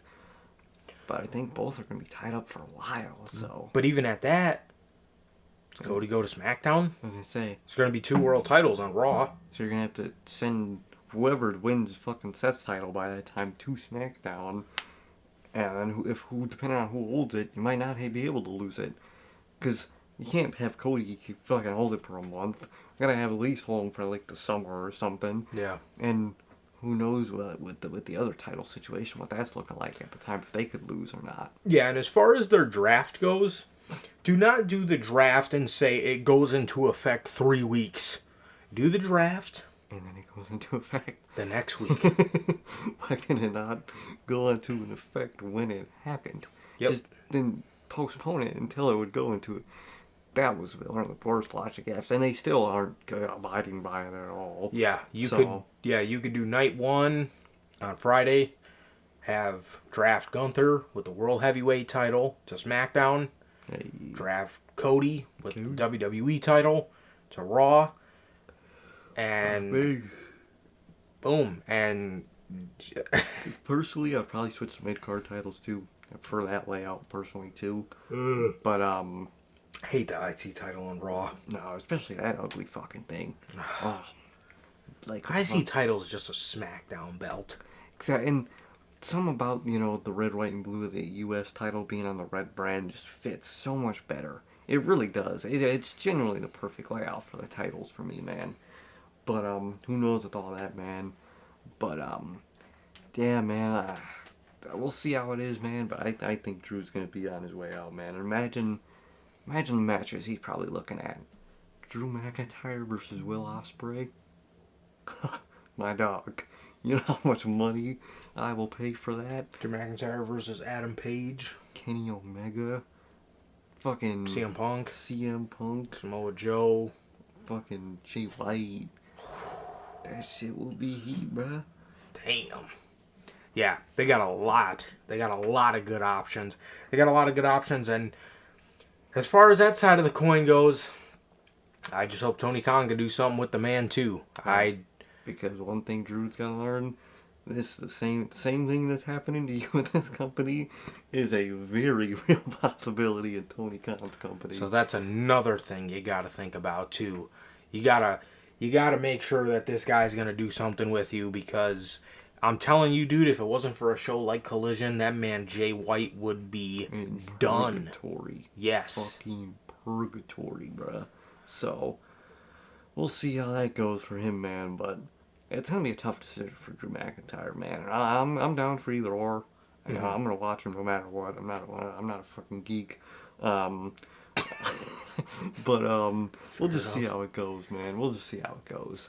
Yeah, man. But as far as this match tonight, man, Gunther retains in a fucking what seemed like a clean sweep of Drew McIntyre, and Drew just stormed out. And does Drew get another match? Dude, this man Gunther didn't even cheat to win. No.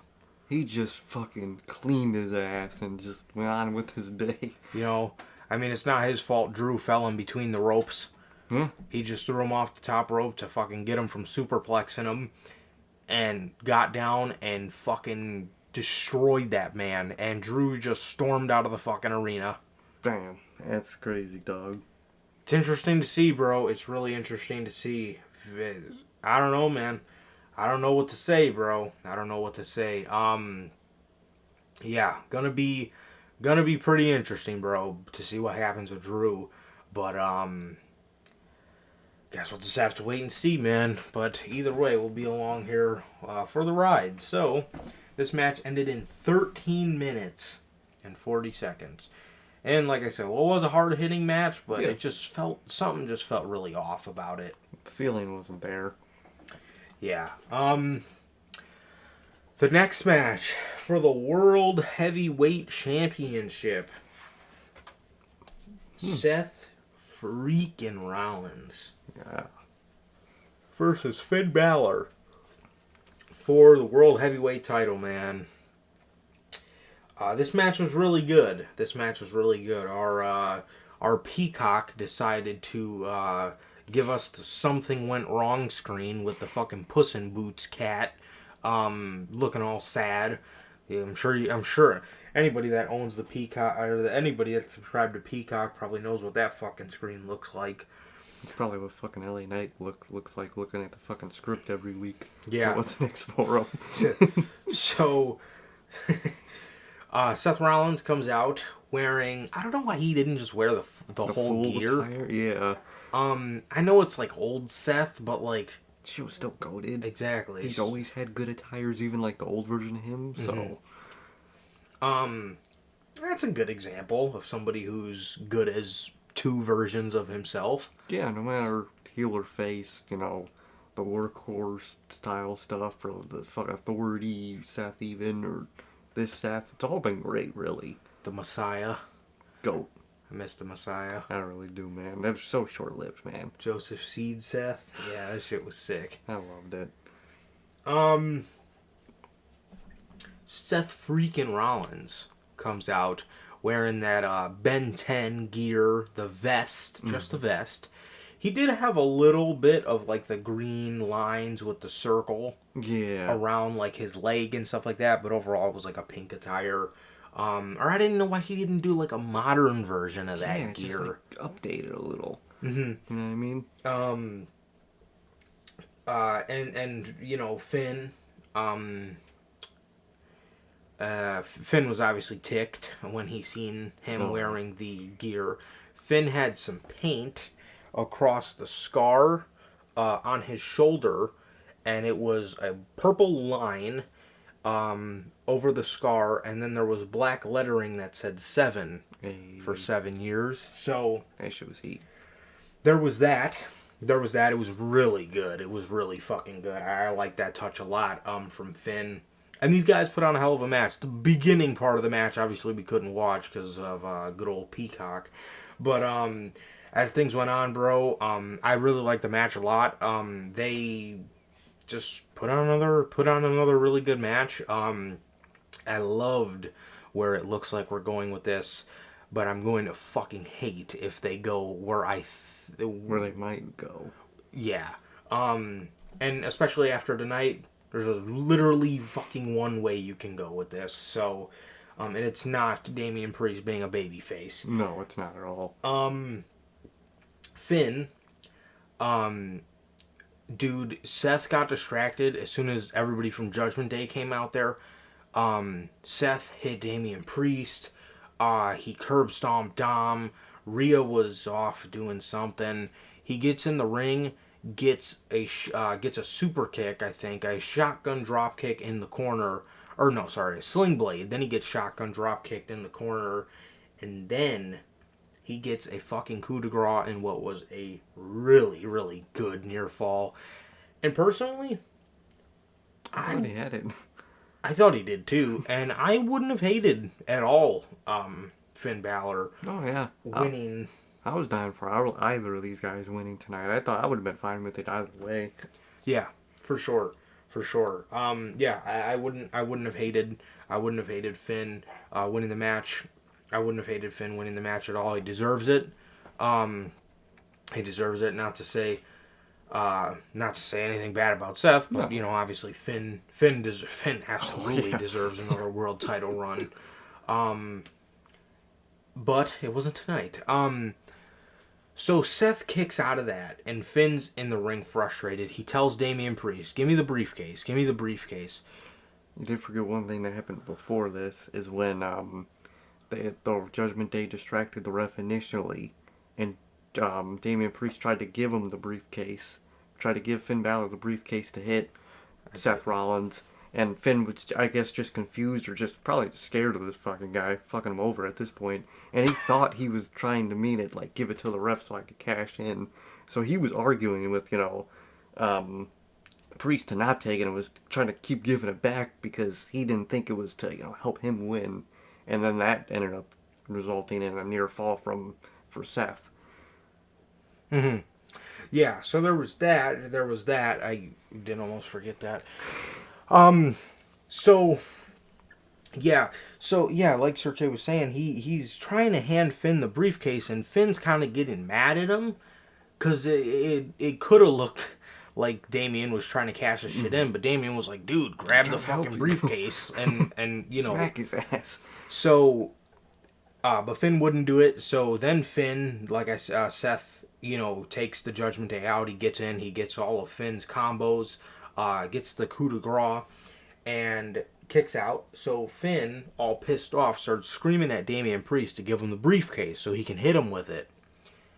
Damian, all pissed, slides the briefcase in the ring, and he walks around fucking like I'm walking into work. He walks around the ring, gets up on the apron, and he's distracting the ref.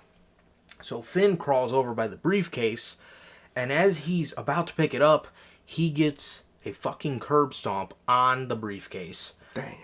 Seth kicks it out of the ring, pins Finn Balor for the 1-2-3 as Damian Priest. As soon as he hit the stomp, Damian hopped off of the apron, and just stood there and watched as Finn Balor lost. He didn't continue to distract the ref. Nothing. No, yeah. Because that's the thing. That's why I think, storyline-wise, obviously, it was purposeful to, make Finn Balor lose. Because if that was really his boy trying to help him win, while Seth was pinning him, he would have kept him distracted for at least as long as he could, for, the pin to go longer and a higher chance of a kick out. The second he saw Seth go down for that pin, he just dropped down and stopped distracting the ref. And the ref instantly turned around. And the way he was staring at his ass, bro, I think he storyline wise, he 100% did it on purpose. And and that's actually, I'm happy for that. If that means Finn Balor's going to be the face, because that's my preferred route of this. Because there's no way you can make him babyface after that shit. They are screwing that man over royally. If they make him a bit, you just fucked your friend over again for a world title. Like it did. I think with this time, storyline wise, it makes sense. Because I think genuinely at first, Priest was trying to help him win with that initial, grabbing of the briefcase. Mm-hmm. But I think when Finn retaliated and just instantly thought he was trying to fuck him over, that was Damian Priest realizing, alright, he don't trust me. He ain't my boy no more. Yep. Fuck him. Exactly. And I think that's what it was. And I'm down for this. I really like this, where this is going. And then when Finn kind of yelled at him to, telling him to give me the briefcase, Damian just kind of looked like, dude. I'm a boss, bro. Like, he kind of just looked at him like, dude, what the fuck? Exactly. Like, I tried to already, you know what I mean? Yeah, very, very interesting, bro. Very interesting, and I'm loving what they're doing with the story. And yeah, I feel like we definitely got the realization of Damian Priest saying, "Dude, like, how the fuck are we supposed to be boys if you cannot trust me?" Exactly. So Damian Priest, bro, Damian Priest, he was standing on the outside of the ring, and Seth walked right over to him. And Damian just stared a fucking hole into that man. Seth then walked away, and Damian stood in the same spot. Didn't move an inch. But instead, he was staring a hole into Finn Balor as Rhea was too fixated with Dominic. Finn turned around and just looked so pissed at Damian Priest. Oh, dude. That man was furious, and I loved it. I actually really did. Yeah. This is really good, man. This is really good. This is so good. I love the story with Seth and Finn so much. I would not even hate like one more match. I don't know how you would make sense of it, being that Finn lost again, but. If we got another match out of this, I don't know if I would be complaining. I don't think I would. Oh, not at all. I actually really like where this is going, man. And, I'm down, man. I think at this point, although I would love if Finn won here, if they are turning him babyface, I think it might be best for Damian Priest to win against Seth in a cash-in, and babyface Finn be the one to beat him, man, whether it's at Mania or something. I think that would be the perfect route at this point, and I would genuinely love that, man. Mm-hmm. So, because, Finn getting his lick back as a heel is awesome if he, stayed heel, but I think with the path they're going, I think he gets that championship again after all these years when he's a babyface again. I think that's where the story is going to fit best at this point, and I hope it's the route they go, man. I really hope they do, because if they go the fucking opposite route, they are completely fucking the story sideways, man. Just turning it on its ass, bro. But I think they're going the right way, and I hope they are, man, because I actually really like where it's going. Definitely. I think it's going. Definitely, dude. For sure. Yeah. So Seth wins, and he makes it out unscathed again. No cash in here. I was thinking about this. Okay. What if, and I would hate this, what if they made Damian Priest into a babyface by having Finn Balor fuck him out of an eventual cash-in? I could see that. On Seth Rollins. I could see that, man. I don't like that at all. To make Finn look like the ultimate or to make Finn look like the ultimate heel, but he would try to blame it on Damian Priest by saying, well, you cost me, but Damian, wasn't actually trying to cost him. I could see them going that route, but, the way they make it look on WWE television... Just has to... that first pump fake at Money in the Bank has no real explanation. Bro legitimately pump faked his boy. Dude ran out there and for just stopped. Yep, for no reason. No, exactly. Like that one, you can't. Like tonight, you can explain off. I tried to help you, but at Money in the Bank, you can't play that off at all. But I hope they go the right path, man. And it looks like they are. I just hope they keep up with it, man. Yeah, definitely. Also, another thing I hate about this show, other than Roman Reigns and Jey Uso, the two feuds that got the best fucking video packages were some of the worst fucking feuds. Oh yeah. I mean, Ronda and Shayna had good build up. I mean, it was just a really bad match. That had a fucking fantastic video package, and Cody and Lesnar had a fucking phenomenal video package. They genuinely made that fucking garbage look halfway decent with that great video package. Oh, literally, bro. That song went crazy, man. And that fucking feud has been garbage. And Logan, at this point, Logan, if they do fail this cash in and fail this moment, Chris Jericho ought to try to fucking buy the fucking concept from them again. Because he tried to do it like when AEW started. At this point, he should just try again.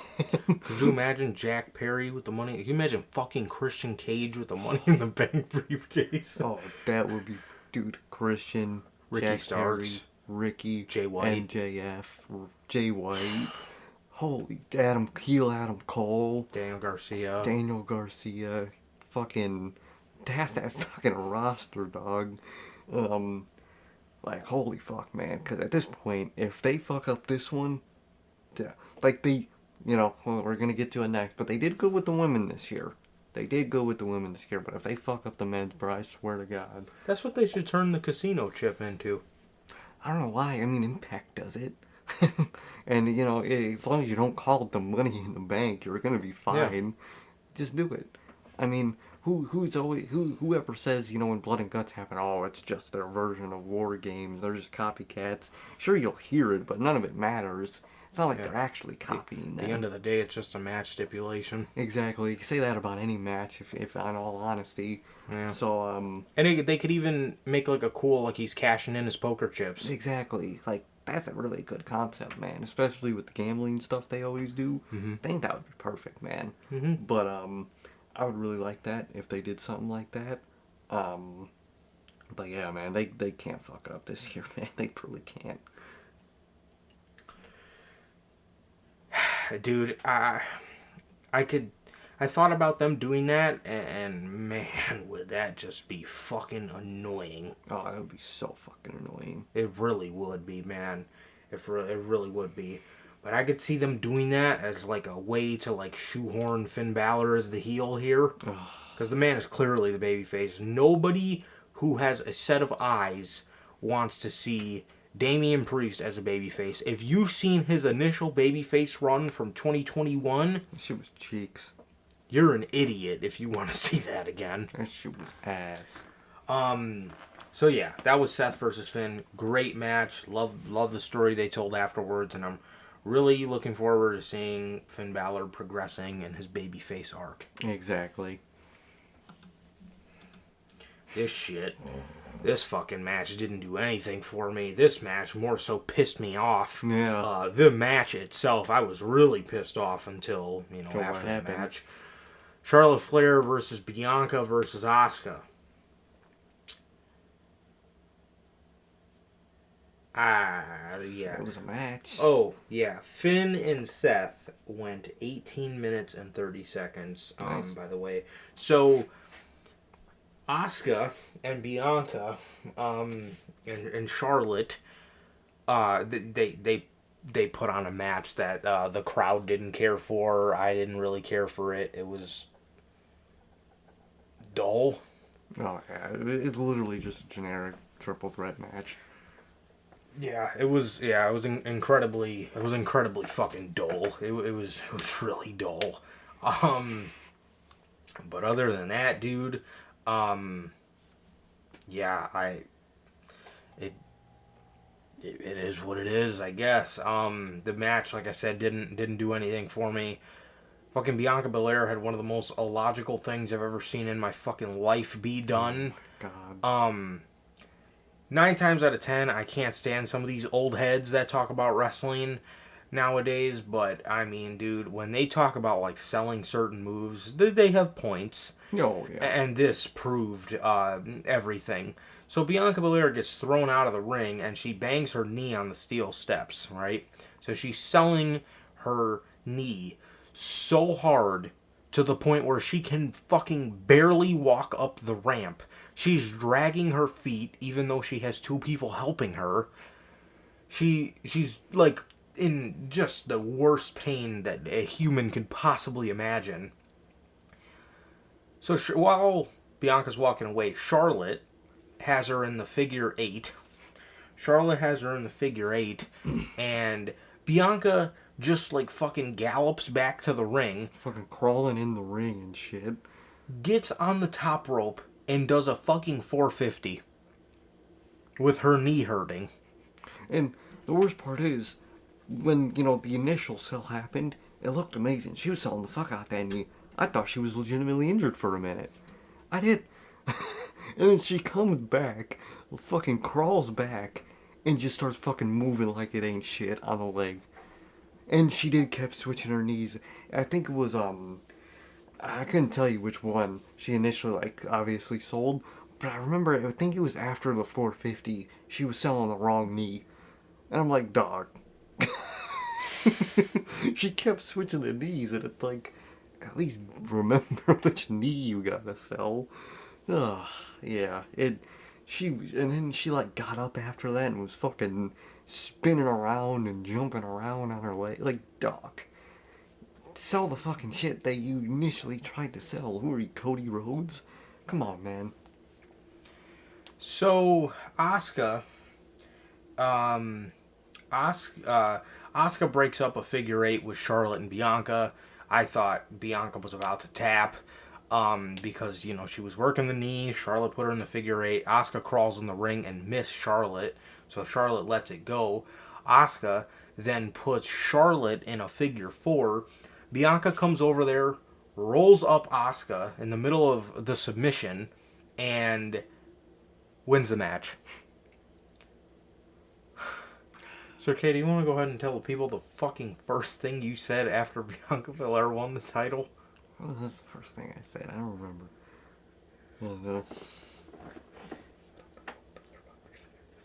Oh, yeah. That's what I said. So, as you guys know, we are planning, since it's in Chicago, we're planning on going to Survivor Series.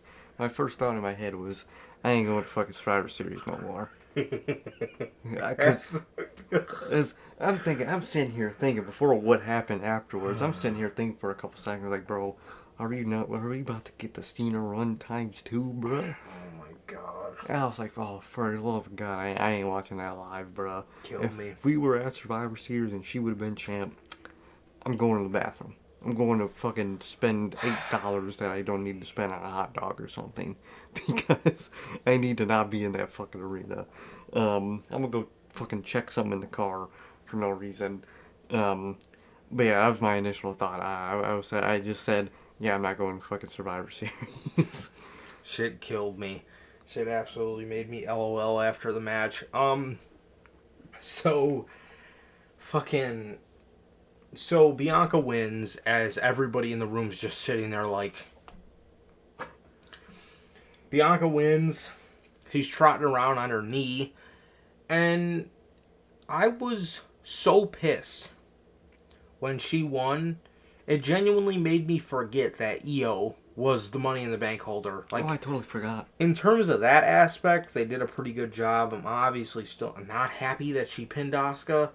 But it was surprising. Nonetheless, it was one of those things where, you're so pissed and you're so in the moment. When Io's music hits, that's what a Money in the Bank, that's the beauty of a Money in the Bank contract. You're supposed to, when the person comes out, you're supposed to have that, oh shit moment.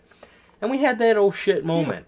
And that was really nice. And it was one of the better cash-in experiences because, boy, was I pissed. I was not fucking ready for Super Cena Part 2. Not in the slightest. I was not ready for that at all.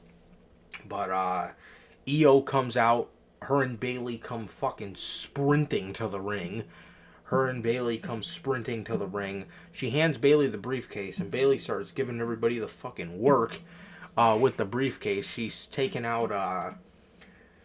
She took out Asuka and Charlotte with the briefcase. They jump in the ring. She hands Io the briefcase, and she hits Charlotte,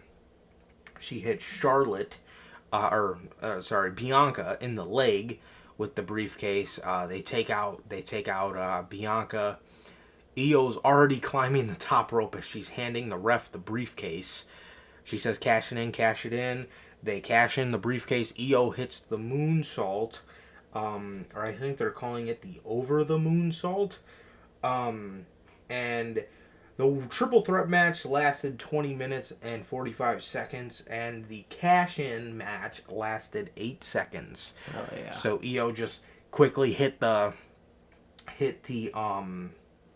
moonsault and pinned Bianca Belair for her very first women's championship on the main roster. You fucking love to see it, man. Oh yeah, man.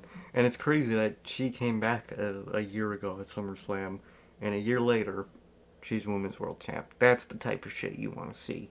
That's the type of fucking coming up and progression you want to fucking see, man. Yeah. So happy for her. I thought that was awesome. It was shocking. Asuka shouldn't have got pinned in the first place, but it's at the end of the day. I mean, it's not the first time Asuka got pinned when she shouldn't have. So it's not the biggest. I've seen worse. I've seen way worse, man. So it's not the end of the world at this point. Happy for Io, and I thought they did the cash in very fucking well, man, and a successful cash in, man. That was a genuinely awesome moment. Great to fucking see. I'm so happy we got one of those. And yeah, and it was awesome that Dakota Kai ended up coming in and celebrating with Damage Control. That was a really awesome moment, and I really like how they did that, man. And I can't wait to see what Io does with the title, man. And good for her, man. I'm happy for her. Yeah, and I hope the group can come into their own, because to see them all together tonight was a really nice thing to see. So I hope we can see them all come into their own as a group, and not just constantly having people wish that the group would finally break up. Swear to God. So I hope, because it was a really nice moment to see Dakota come in there and celebrate. Just seeing her and Bayley, just like watch her hold up the title, is just such a cool thing. It's such a cool thing, man. So you love to see it. And I definitely think not only was Io cashing in fantastic, and not only do I think they did it fantastically, but I think this was the best women's Money in the Bank cash-in that they've done. I can't think of one better, and I'm so glad that this one didn't get cashed in at Money in the Bank the same fucking night she won it. Thank fucking God, man. Finally, it happened, man. A genuine, just cash-in moment at a pay-per-view. You'll love to see it, dog. I'm happy for Io. Absolutely, bro. Absolutely. It seems like WWE just immediately wants to blow their load with the fucking Money in the Bank briefcase, but it's nice to see Io, especially that women's one. Like, they don't even want to worry about that shit at all. No. They just want to get it out the way as soon as possible. So it's very nice to see. It's very nice to see WWE. It wasn't a long one, but, well, surprisingly, it was the second longest one, but it wasn't long, but it was nice that, they didn't have her cash it in on the same night like all the other ones. And they executed it fantastically. They did, man. They really did. It was awesome. For sure, man. So that was that.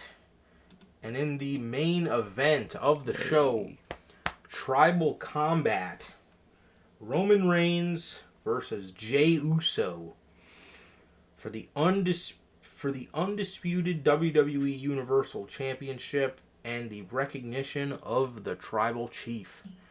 The Ulafala and the WWE Championship are on the line here. So, this match, man, this match was amazing. I liked it. This match was amazing, bro. This was obviously no DQ. you had Roman Reigns just being an absolute prick. That man is a gem. You know, we were talking about it as he was coming out, man, but man, this dude's getting up there for me. He's definitely the great. I think, in my opinion, he is the greatest final boss there has ever been. Exactly, man. Exactly. He's goated at that, man. And you can't beat him, man. That's what a final boss is, man. Someone you can't beat until that one person will somehow do it, and it's gonna be fucking Cody Rhodes. Gonna be on a faithful night in Philadelphia. So there's that. But yeah, man. Dude's goated, man. He's the final boss, and he's goated for it. Absolutely, bro. Yes, this man is an absolute prick. Fucking whooping Jey Uso's ass, calling him Little Jay the whole match. Fucking throwing up the ones, telling the crowd to shut up. Fucking doing this to him, basically telling him to shut up. Absolutely hilarious. Absolutely hilarious. This man, Roman Reigns, is a gem. This was pretty good, man. Oh, Paul Heyman's dialogue, too. Another great thing. I love that, man. The fucking part in the match when Jey Uso was trying to get him to help him set up the table on the outside, and Heyman was going, nope, that's not happening. That's not happening. Hilarious. He was pointing to Roman. He's my tribal chief. He's my tribal chief. And whenever Roman would get offense, this man Paul Heyman would be like, that's my tribal chief. That's my tribal chief. But whenever fucking Jay was getting offense, he would just be begging him. He loves you. He's your family. How could you do this? This is your cousin. Bro. Love it. Paul Heyman, bro. He's probably another GOAT, too. I can't think of too many managers that are better than him. Bro, did you see those fucking clips of those two on that interview? I forgot what it's called. Stephen A. Smith. He's talking about what he said about Bobby Heenan. Talking about, screw him, he's dead. And who's the other person he said it about? That he's still alive, so God isn't listening to my prayers.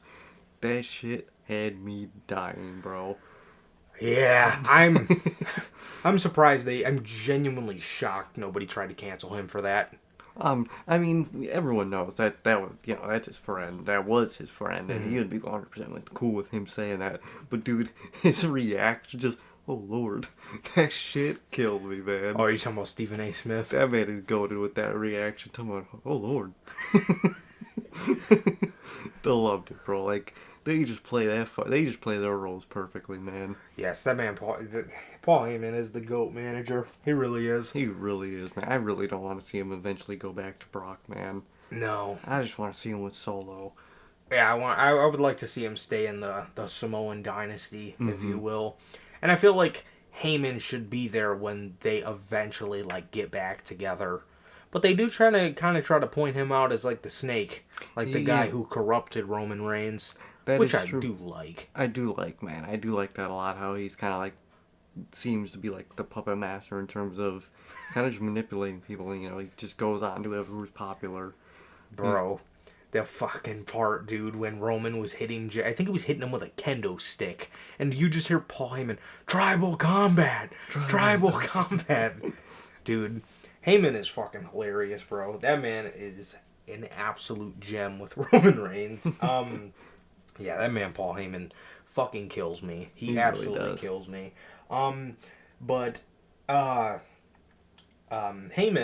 or not Heyman, Roman and Little Jay, they were hitting each other with chairs, kendo sticks, putting each other through tables. Roman took a Samoan drop through a table. They eventually get to fighting in the crowd. And Jay's about to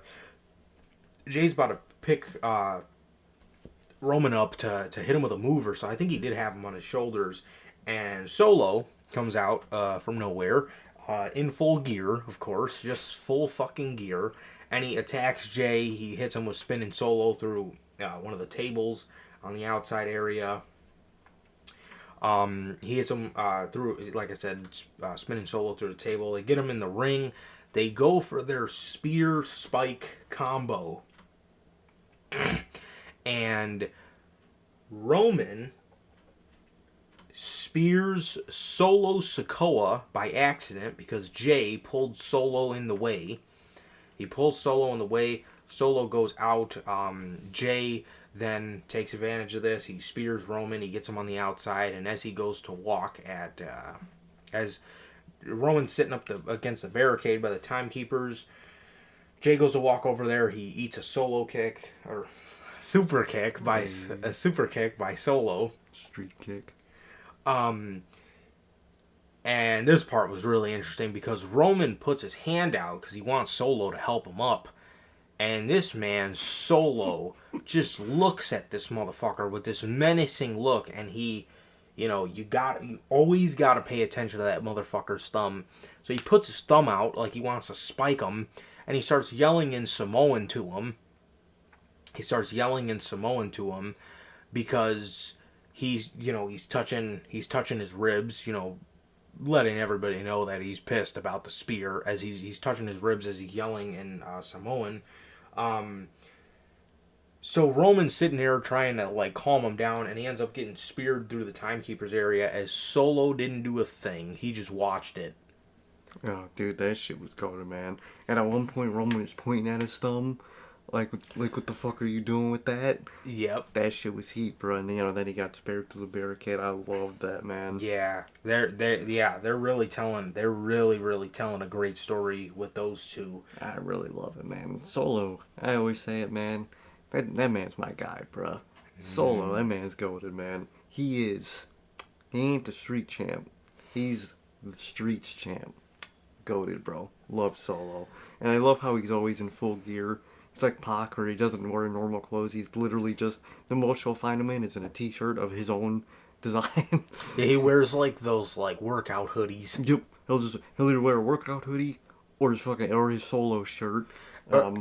With a pair of jeans and then those shoes that don't have any shoestrings. Yep. You just see the tongue hanging over. Fucking goated, man. Solo's my guy, man. Street champ. Yeah, Solo is fantastic. Solo's the future, bro. Solo's the future for sure. He is the future. So Solo, after he got done watching Roman get speared through the barricade, yeah, that was a really cool moment, bro. When Roman picked up that man was about to fucking spike him. Oh yeah. And I don't know, man. You could definitely tell Roman's a little scared of him, bro. If he caught the Usos doing some shit like that, he would have definitely muffed them in their face. He ain't muffing Solo. He'll talk shit from a distance about Solo. Yeah, he's not the tribal chief, shit like that. But he doesn't say that shit to his face. Now he doesn't treat him like he treated the Usos. I'll tell you that. Yeah, or whenever he thinks Solo's not watching him, that one time when the Usos said Solo needs to be the new tribal chief, and fucking Roman started just dying laughing, and then Solo just slowly fucking turns and looks at him, and Roman just immediately stops laughing, and he just gets so pissed, and Solo was just looking at him like, what the fuck are you laughing at? Exactly. He is. He's afraid of Solo, man, and I love that he is, man. He is. He ain't fucking with Solo. Yeah, that's an awesome dynamic. That's a really awesome dynamic, and I'm glad they added that. So Roman, so while Roman's down, Solo picks Jay up, and he goes to hit him with spinning Solo on the announce table.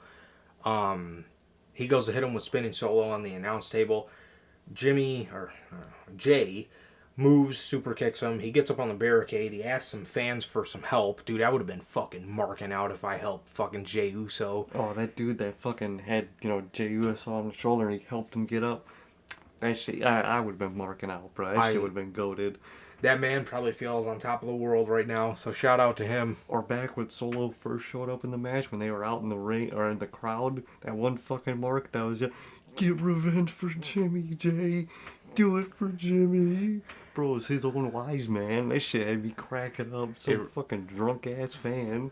Bro, it was hilarious. Yeah, but that fan, bro, that helped Jay up on the barricade, dude, I would have been marking the fuck out. Oh fuck yeah, dog. I'd be telling everybody I helped Jay hit that power bomb, bro. Oh yeah. I probably would have went up there with him. I swear to God, I've been like, alright, fuck it. We would have hit him with double loose, bro. So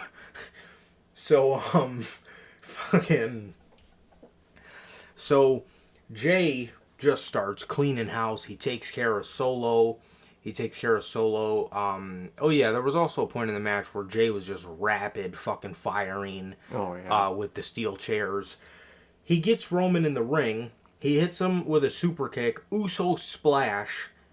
And we get the 1, 2, and as little Jay was about to beat his cousin, he gets pulled out of the ring. Damn. By a masked figure with a black bandana over his face and a hoodie on. And it ends up being fucking Jimmy. Damn. That shit hit. Jimmy costs Jay the tribal chief and the Universal Championship, bro. Fuck. Love it, dog. Like, a lot of people are seeing this as like the permanent end to the Usos. Why would you break up the Usos like this? First of all, they've been going for like 13 years strong. They could use a break from each other as a tag team. But like, this isn't the permanent. After, all this is said and done, they'll be on a Kenny and Hangman redemption arc pretty quickly and be a tag team again. Like that's not the most obvious path they're gonna go in. and then guess what, people? Then they're gonna be more fucking over than they probably ever were. 'Cause look what happened when Shield first got back together. That shit was insane. When that Rollins shit was originally happening, before they shoehorned Roman in it, that shit was elite, bro. That shit was goated. Mm-hmm. And think about the storytelling these guys can already do, let alone the fucking reuniting story. That shit's gonna be dope as fucking itself, man. But this isn't the permanent end to the Usos as a tag team. This is what gonna last a year at most. Yeah. And with the rise of people like the Street Profits as a heel and shit like that, you're gonna need heels in the tag division anyway. Yeah. You already got rising ones. I think it's perfect, man. I think it's the perfect time to do it. Yeah. You're going to build up. I mean, the Usos have been the hottest heel tag team in WWE for the past 3 years. So, them beating Roman and Solo, yeah, they would have been over, but people weren't going to be clamoring for the Usos to come back. Like, obviously, they were a great babyface tag team. Another thing. It's been 13 years, and you don't think these brothers who fucking probably grew up wrestling each other in the fucking backyard and in the living room, you don't think these guys want to work with each other? Imagine, actually, the only thing that's concerning me about this is Jay and Jimmy, before Money in the Bank, did an interview with Ariel Helwani, and they pitched, or Ariel said, has anybody ever pitched to you guys an Usos breakup? They said no. And they said, Jay said, I would love to do a match with my brother at WrestleMania. How the fuck are you gonna skim this out to WrestleMania? Do you get this to WrestleMania? Unless you brought up a great option. I don't know when we would see this, but I'll let you tell it. But that's the only thing that's kind of concerning me here is how do we get all this to WrestleMania? Because there's no really big shows that are coming up. So, like, how are you going to get here? You know what I mean? Like, because it's going to be tough because you obviously are going two ways with the Bloodline. It's splitting into two separate stories for now. It's going to be the Roman and Solo story, which I think after this is going to be the main, Bloodline story. And you got the brother versus brother shit with Jay and Jimmy. But if you want to, stretch it out to Mania, man, you could have the option of, maybe at, either Payback or Fastlane, at one of those two, maybe doing some type of triple threat, and then at Survivor Series, you maybe do a Bloodline Fatal 4-Way, where it's the whole family fighting against each other. That would be really good. That could be really good. Or maybe you do like 2 groups versus 2 groups. Roman somehow gets a group, and then Jay somehow gets a group. And, people are saying this, and it's not true.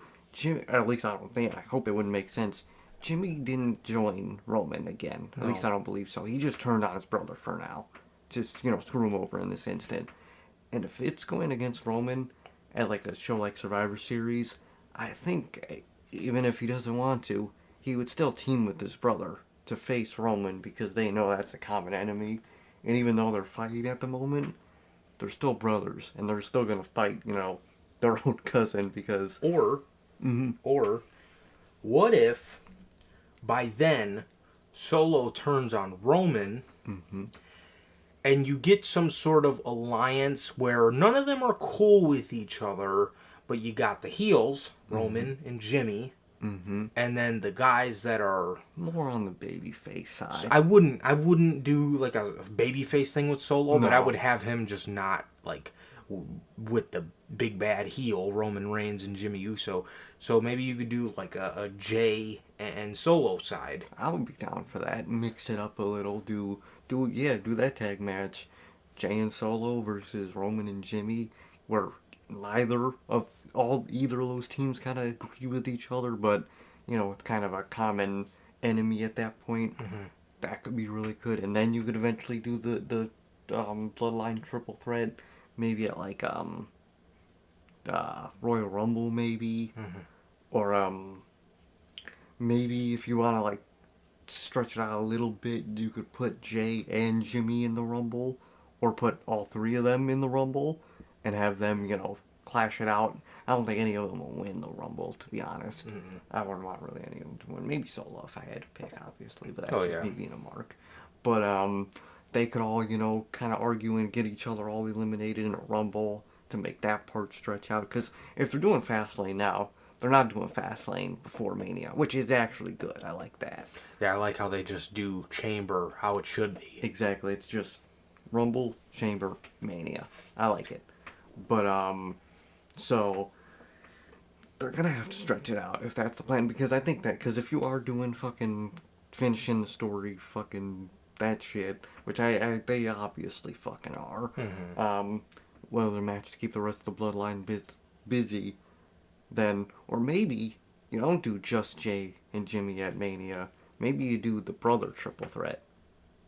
Jay, Jimmy, and Solo. They could do that too. The brother triple threat. They could also do that at Mania, which could be a good culmination to that. And they could do maybe Jay and Jimmy at Survivor Series, and then build it up to Mania, which could be the brother triple threat. But they have a lot of options to go, and I really like it. I see fucking Twitter shitting on this, calling this a horrible decision. Why would you break up the Usos? It's not permanent, people. You should cut. Look at DIY. They broke them up. How many times do they get back together? How many times does Shield get back together?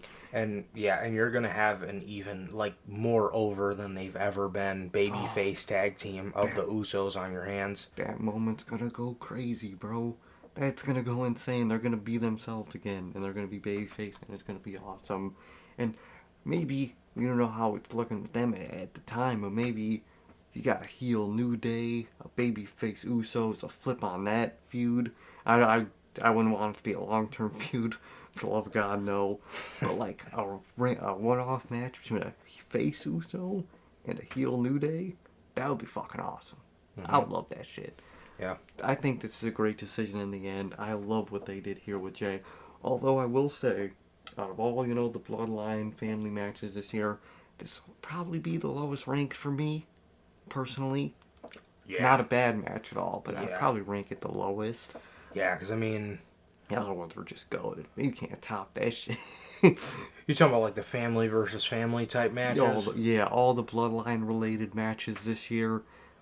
Oh, yeah. This probably ranks the lowest, man. I liked it. I liked it way more than Twitter did. Either that or the one in Puerto Rico, because the one in Puerto Rico was just a meaningless just 6-man. Yeah, that one was just pointless 6-man. That one didn't even have Roman in it though, so no, I don't even know if you count that one. No, I get you, but it definitely wasn't my favorite out of all these Bloodline matches, but it wasn't nearly as bad as fucking Twitter's making it out to be.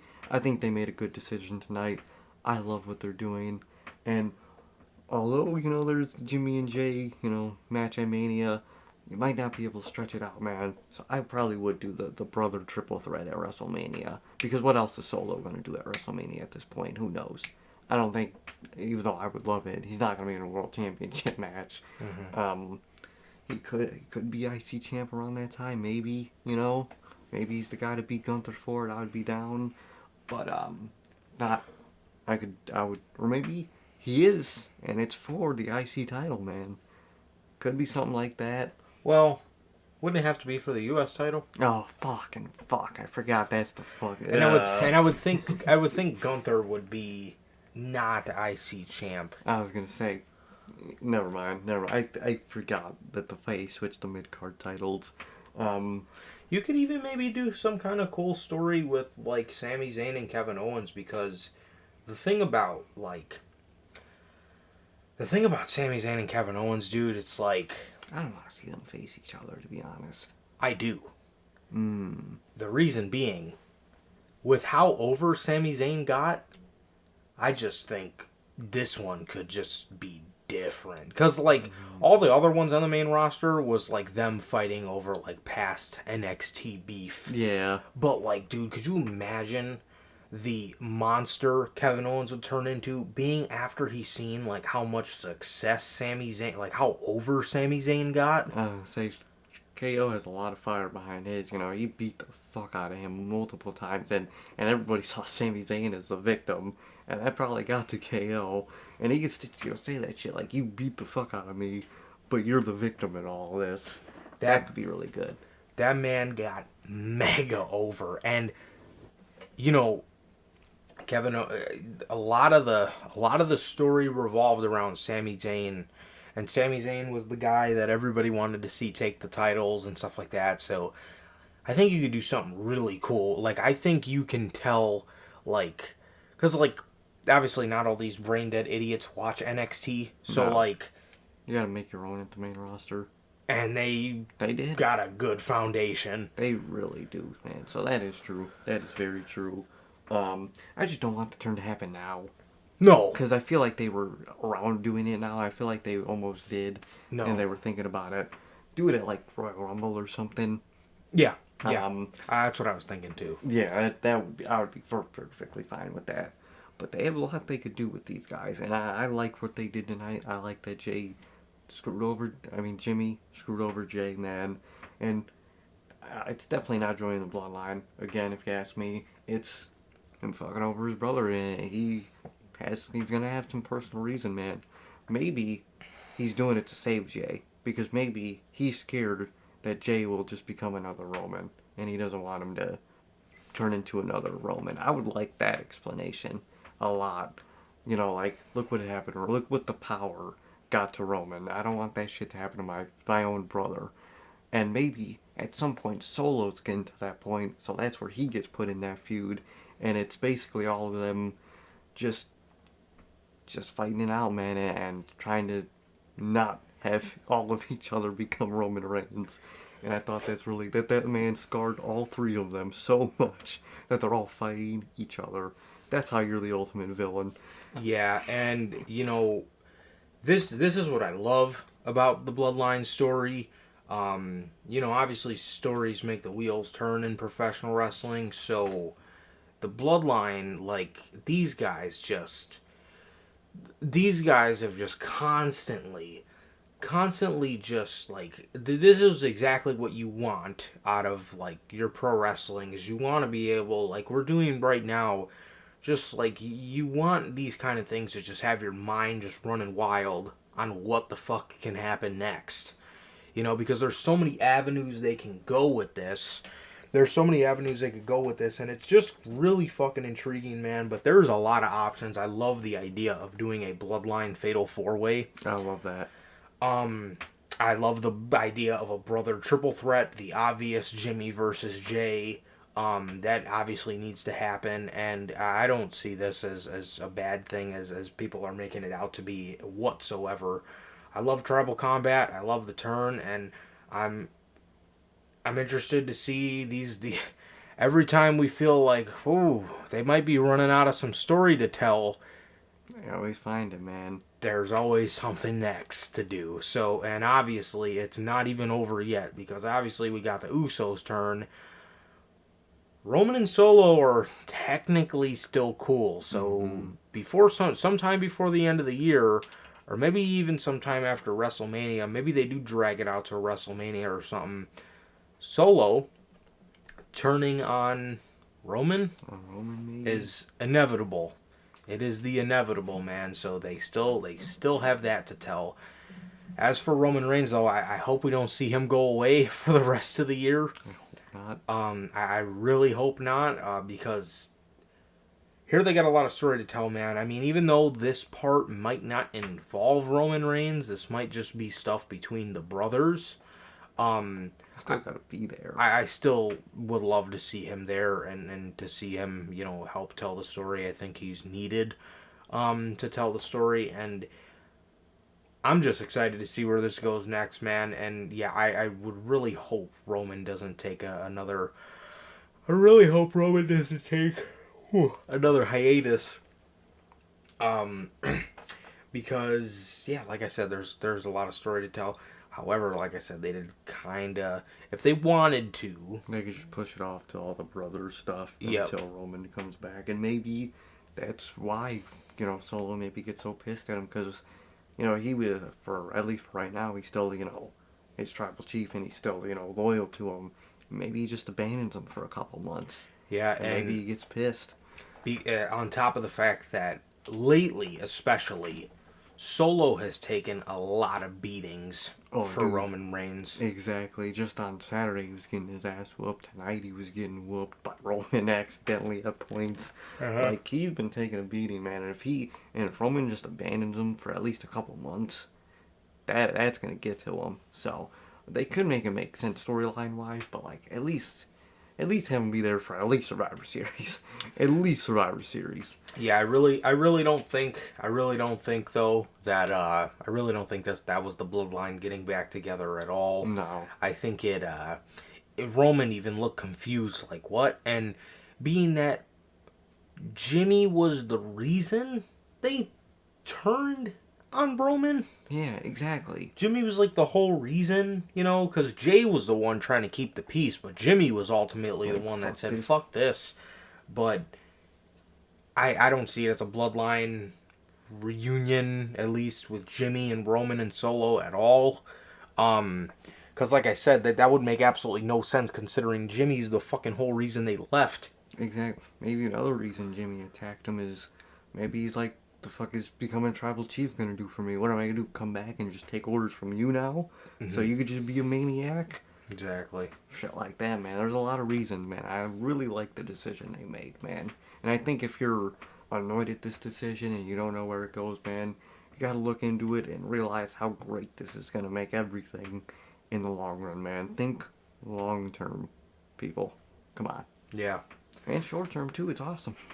It's good, but it's one of those stories where it's both good in the short term and the long term. Absolutely. You don't get many of those. Yeah. Oh my God. Yeah. Yeah. Absolutely. Look at Johnny Gargano being a loser. Fucking all we had to think about was the future. We didn't want to think about what was going on right now. And how many times did we hit the future? Or look at LA Knight. How many times he's gonna get pushed? He's gonna get pushed. Yeah. How many times did we get the future and the future wasn't any fucking better? Finally got the future into fucking Slim Jim Battle Royal win. Like, come on, bruh. But, like, I think they made the right decision, and I'm excited to see where they go with this, man. I really am. Absolutely, bro. Absolutely. So, yeah, that was Tribal Combat, bro. That was Tribal Combat. So, Jay unveils himself, super kick, or Jimmy unveils himself. There's fuck you, Jimmy chants. He gets pissed off at the chants and super kicks Jay. Throws him in the ring. Roman spears him through the table in the corner, covers him, And that was it. So the Tribal Chief remains Tribal Chief, and he escapes again with the Universal Championship as he continues his record-setting reign, bro. So Roman knew he barely made it out of that one. He put the Ula Fala on his way up the ramp, and he dipped out of there, man. That was awesome. He did. He held up the championships as Heyman was praying to him. Fucking Heyman.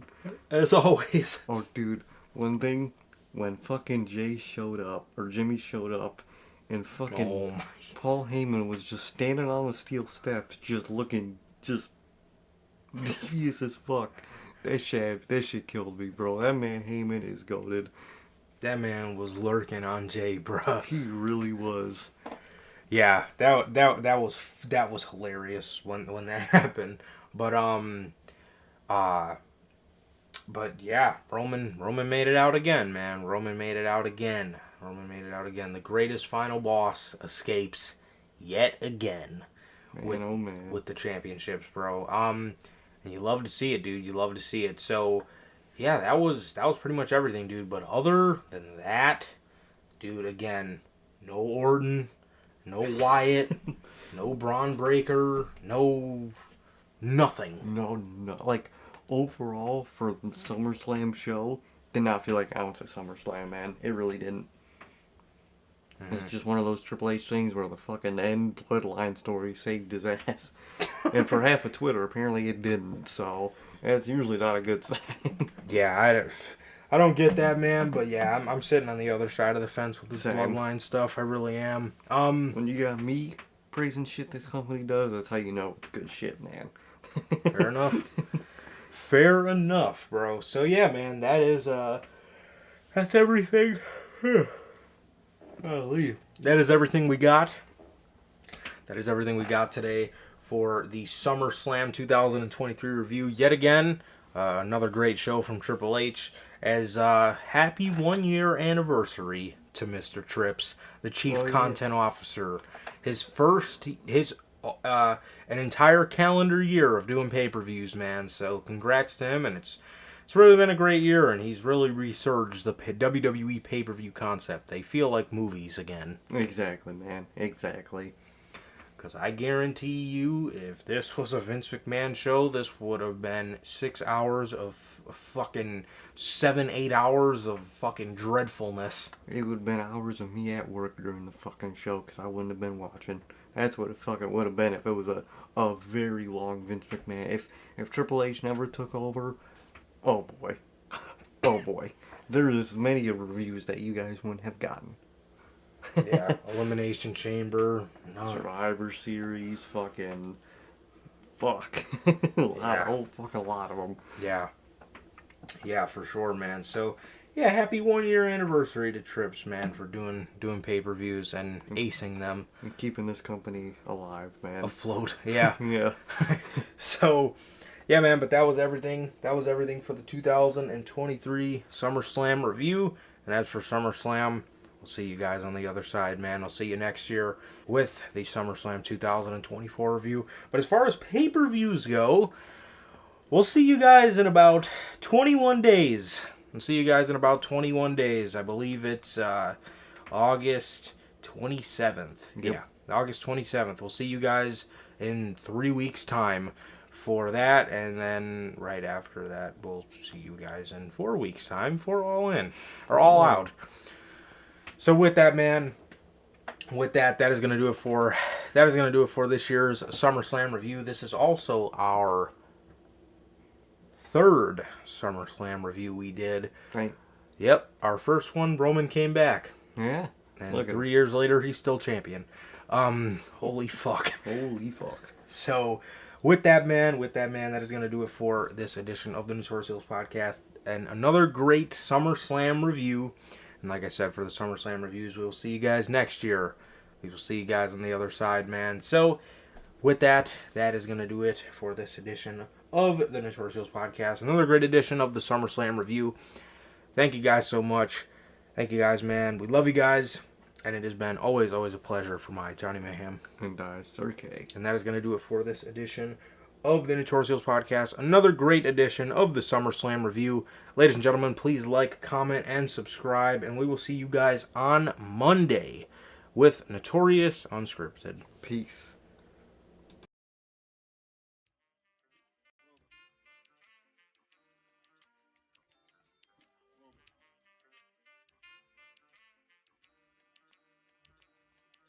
I used to get deals on the bitch. Now I throw shields on the dick to stop me from that HIV shit.